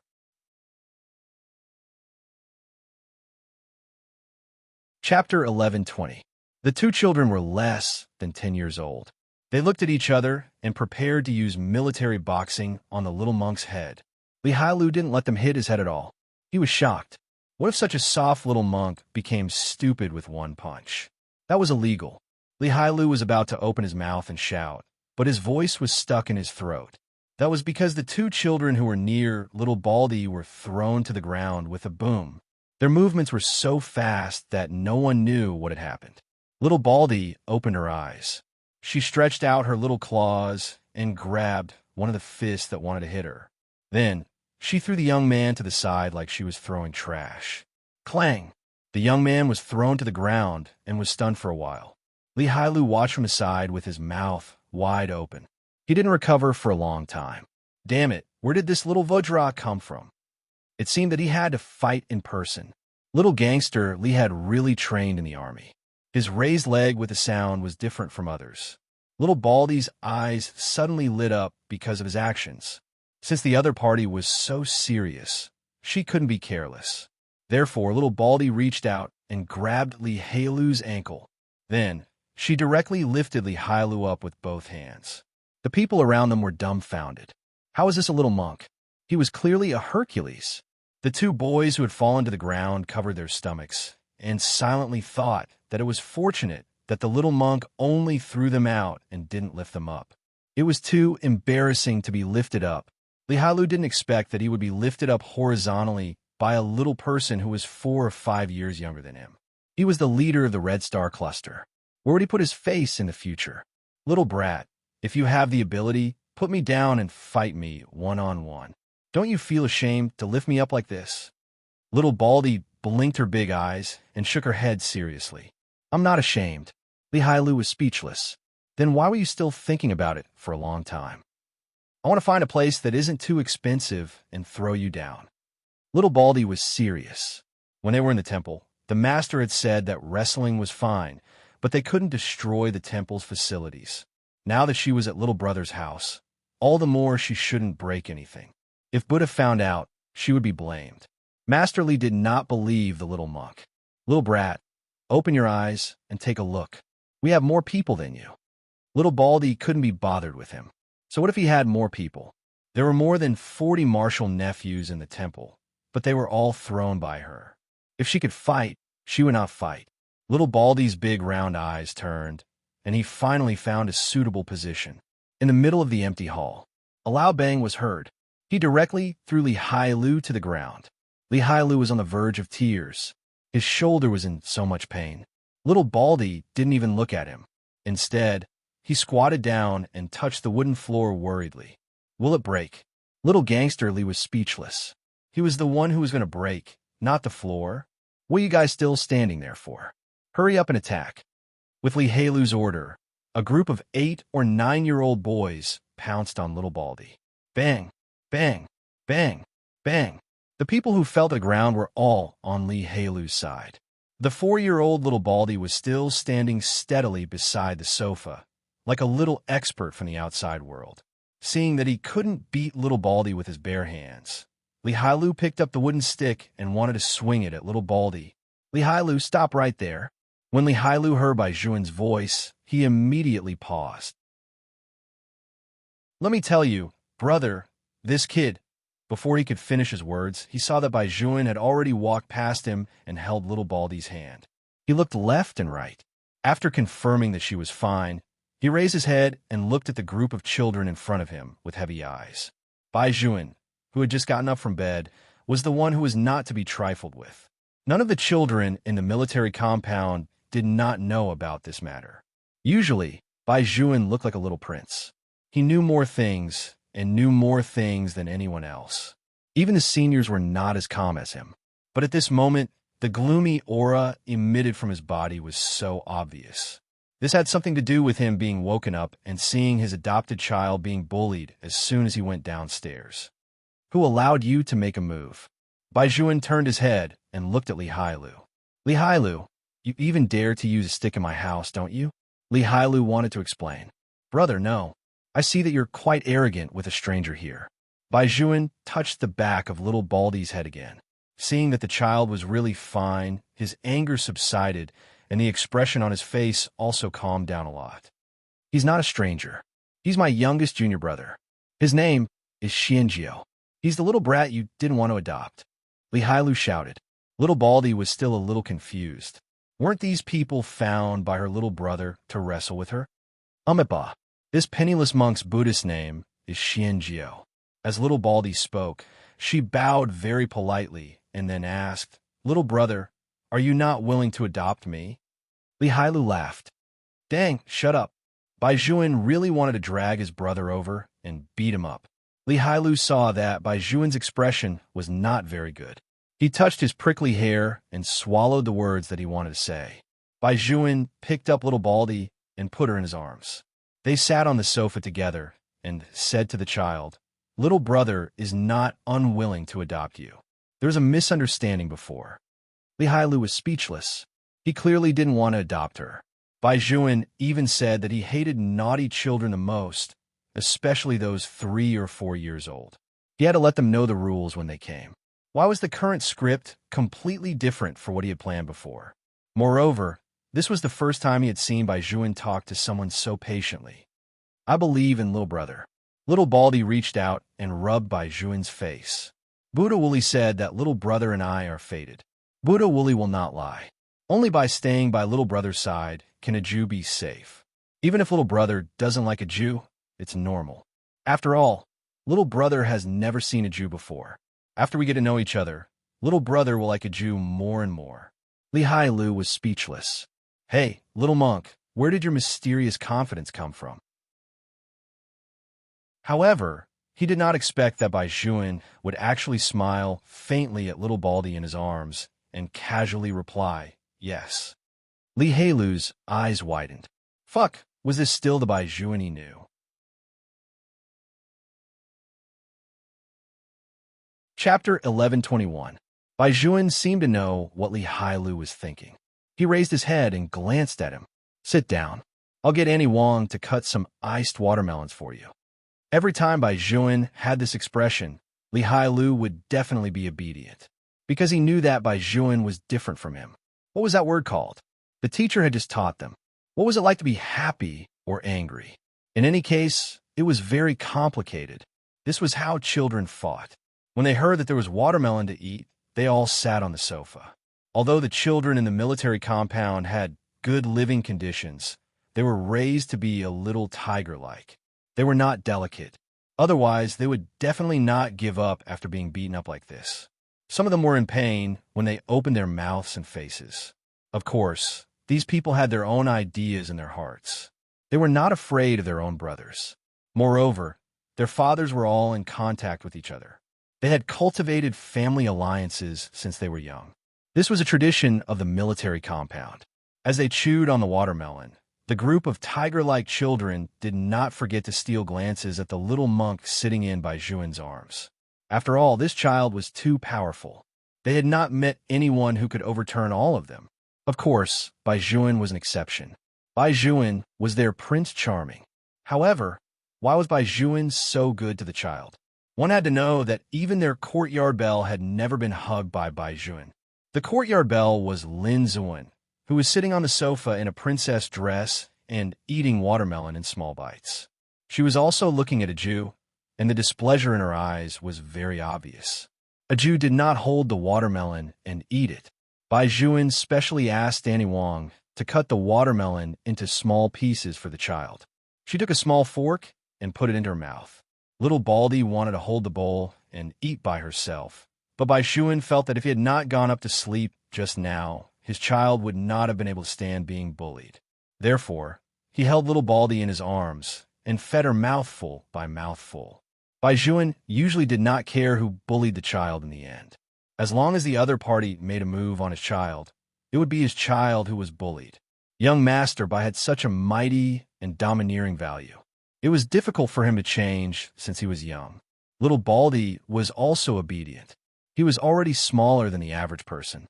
He sat in Bai Juan's arms and ate with a cat on his head. Master Li finished his piece of watermelon and wiped his mouth. Bai Juan, you can't raise a child like this. My father said that when you raise a child, you have to give him a red date. Look at him teasing me all day.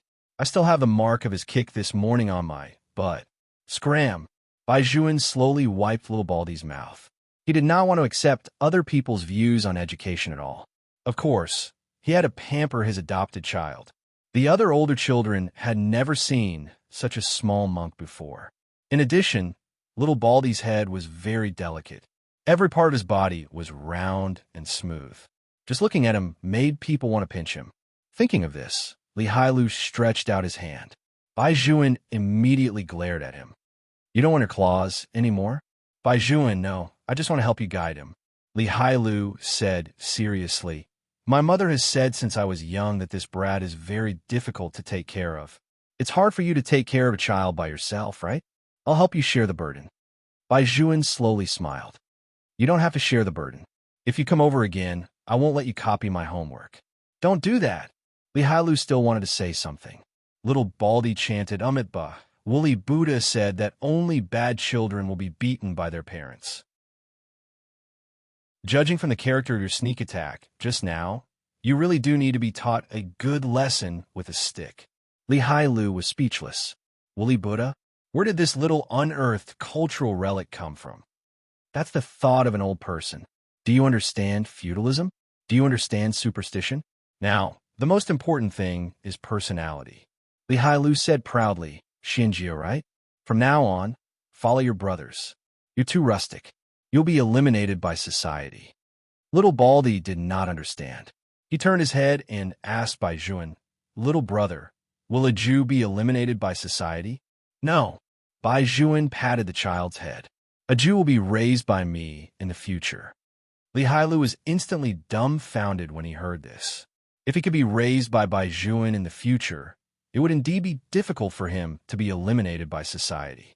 However, little Baldy frowned and shook his bald head.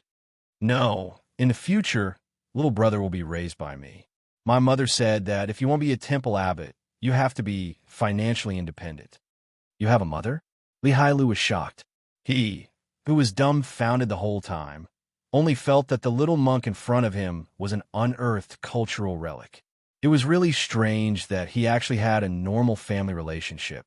Little Baldy raised his eyebrows seriously. You don't? Could it be that you jumped out from a crack in the rock? Isn't that monkey's son? What the hell? He was actually speechless. At this time, Lin Zuan questioned, if you have a mother, why don't you live with her? Why do you want to come to the Bai family? And you're not related to the Bai family by blood, right? Why are you calling Bai Juan brother? Do you want to stay in the Bai family in the future? Do you think a poor little monk like you is worthy? When little Baldy heard this, his big eyes dimmed. He didn't want to stay in a Bai family and not leave. Master said that I want to be with little brother. I can only look for mother and the others when I'm 12 years old. I won't stay in the Bai family for free. Little Baldy said seriously, I will protect little brother. Don't joke around. Brother Bai Juan needs a little pea, clang. Before Lin Zuan could finish her words, the fruit plate on the table was kicked over by someone. The person who kicked the table was none other than Bai Juan. Li Hailu had long said that Bai Juan was more ruthless than anyone else when he fought. If anyone wants to say another word, get out. Bai Juan's good-looking little face turned cold. What do you mean? You came to my house to bully my younger brother? He's only 4 years old, and you guys want to beat him up. Why? I've already exposed this matter, and you guys still won't let it go, right? Lindsay, he's my adopted junior brother. If he doesn't live with me, who will he live with? Even if he stays in our by family for the rest of his life, what does it have to do with you? After Bai Juan finished speaking, he carried little Baldy up and went up to the second floor with great effort. The group of children downstairs were a little stunned. Thinking about it carefully, what they had done this time was indeed wrong.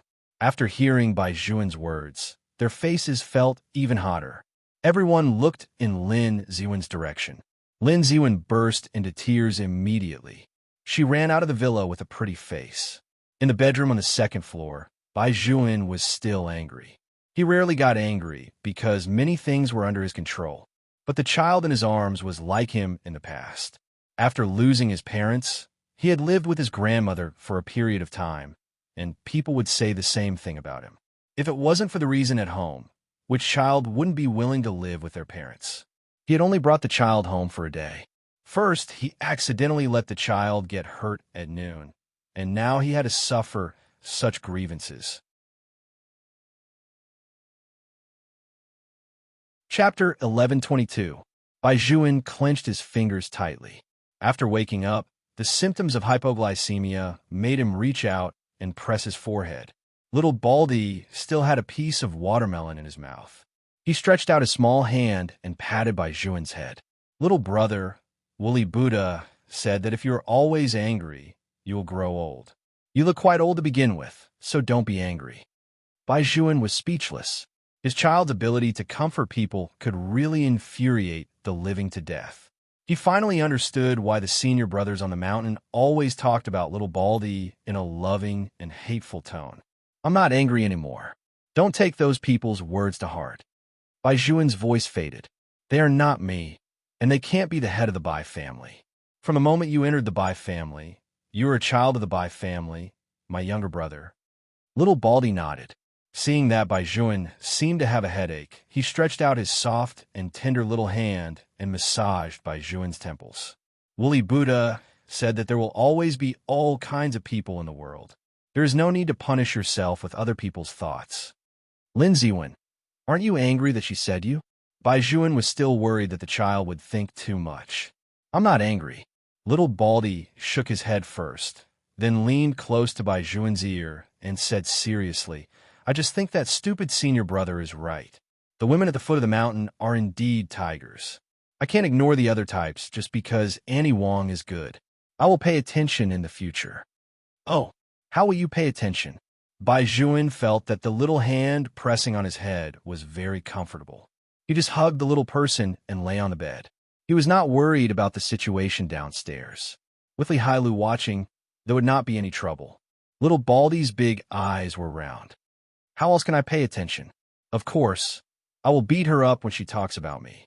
With such a confident tone, even the best student, young Master Bai, could not help but twitch his mouth twice. How should he educate his child? In the future, he should talk more and not do more. This seemed to be a relatively long process.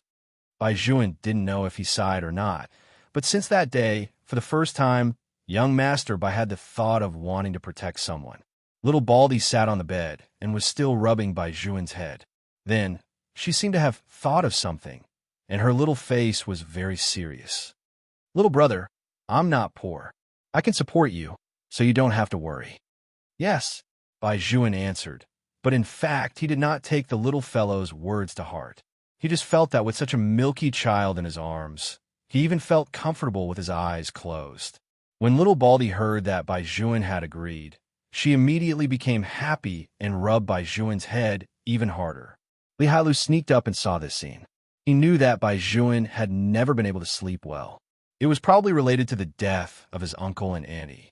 Bai Juan was always more right than them. He could not guess what his brother was thinking. It was just that the Bai clan was usually empty and devoid of people.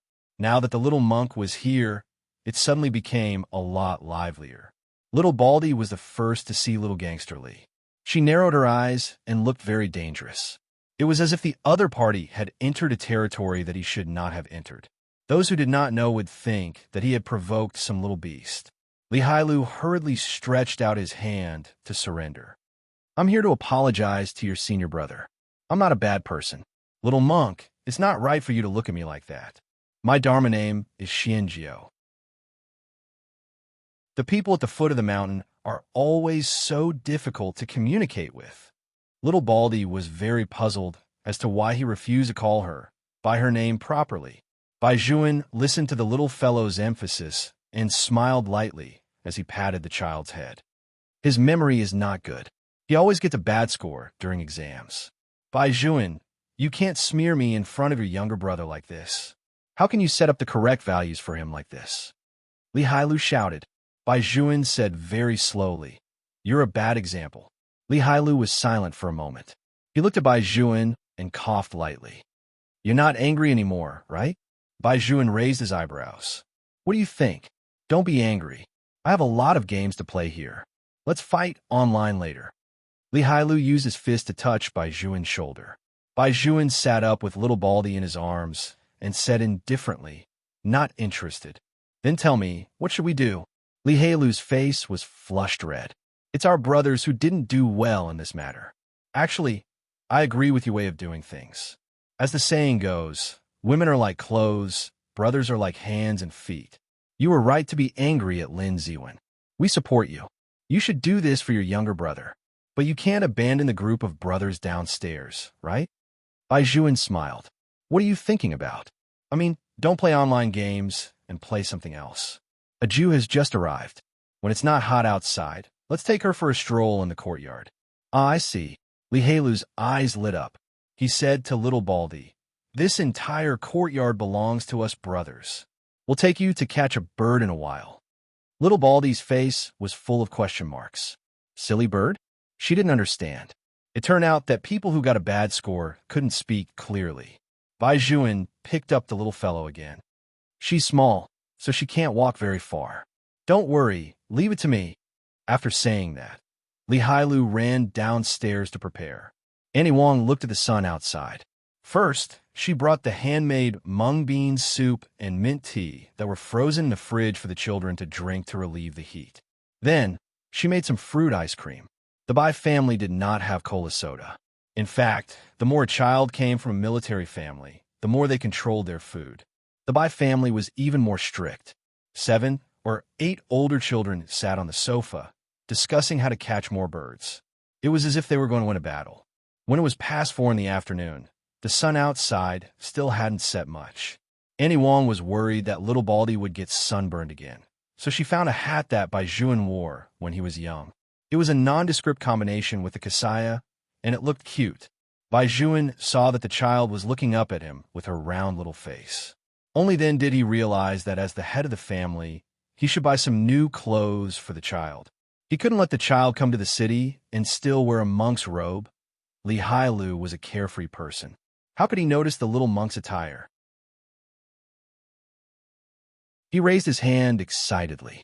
"Let's go." With such an order, the group of children ran out in a flurry. Little Baldy was also affected by this enthusiasm. She ran to the front of the group of people. When she turned around again, behind them, there was no one behind them. Li Hailu and the others were also dumbfounded. Was the little monk in front of them a human? Why did they feel that it was like a set of flaming wheels with acceleration and deceleration? You're tuning in to the Romance Rendezvous YouTube channel. We're so grateful for your support, and don't forget to subscribe to join us on this incredible journey through captivating stories. Your generosity through donations truly makes a world of difference, as it's the primary source of revenue that allows me to expand and enhance this channel for you. Thank you from the bottom of my heart for being a part of this adventure.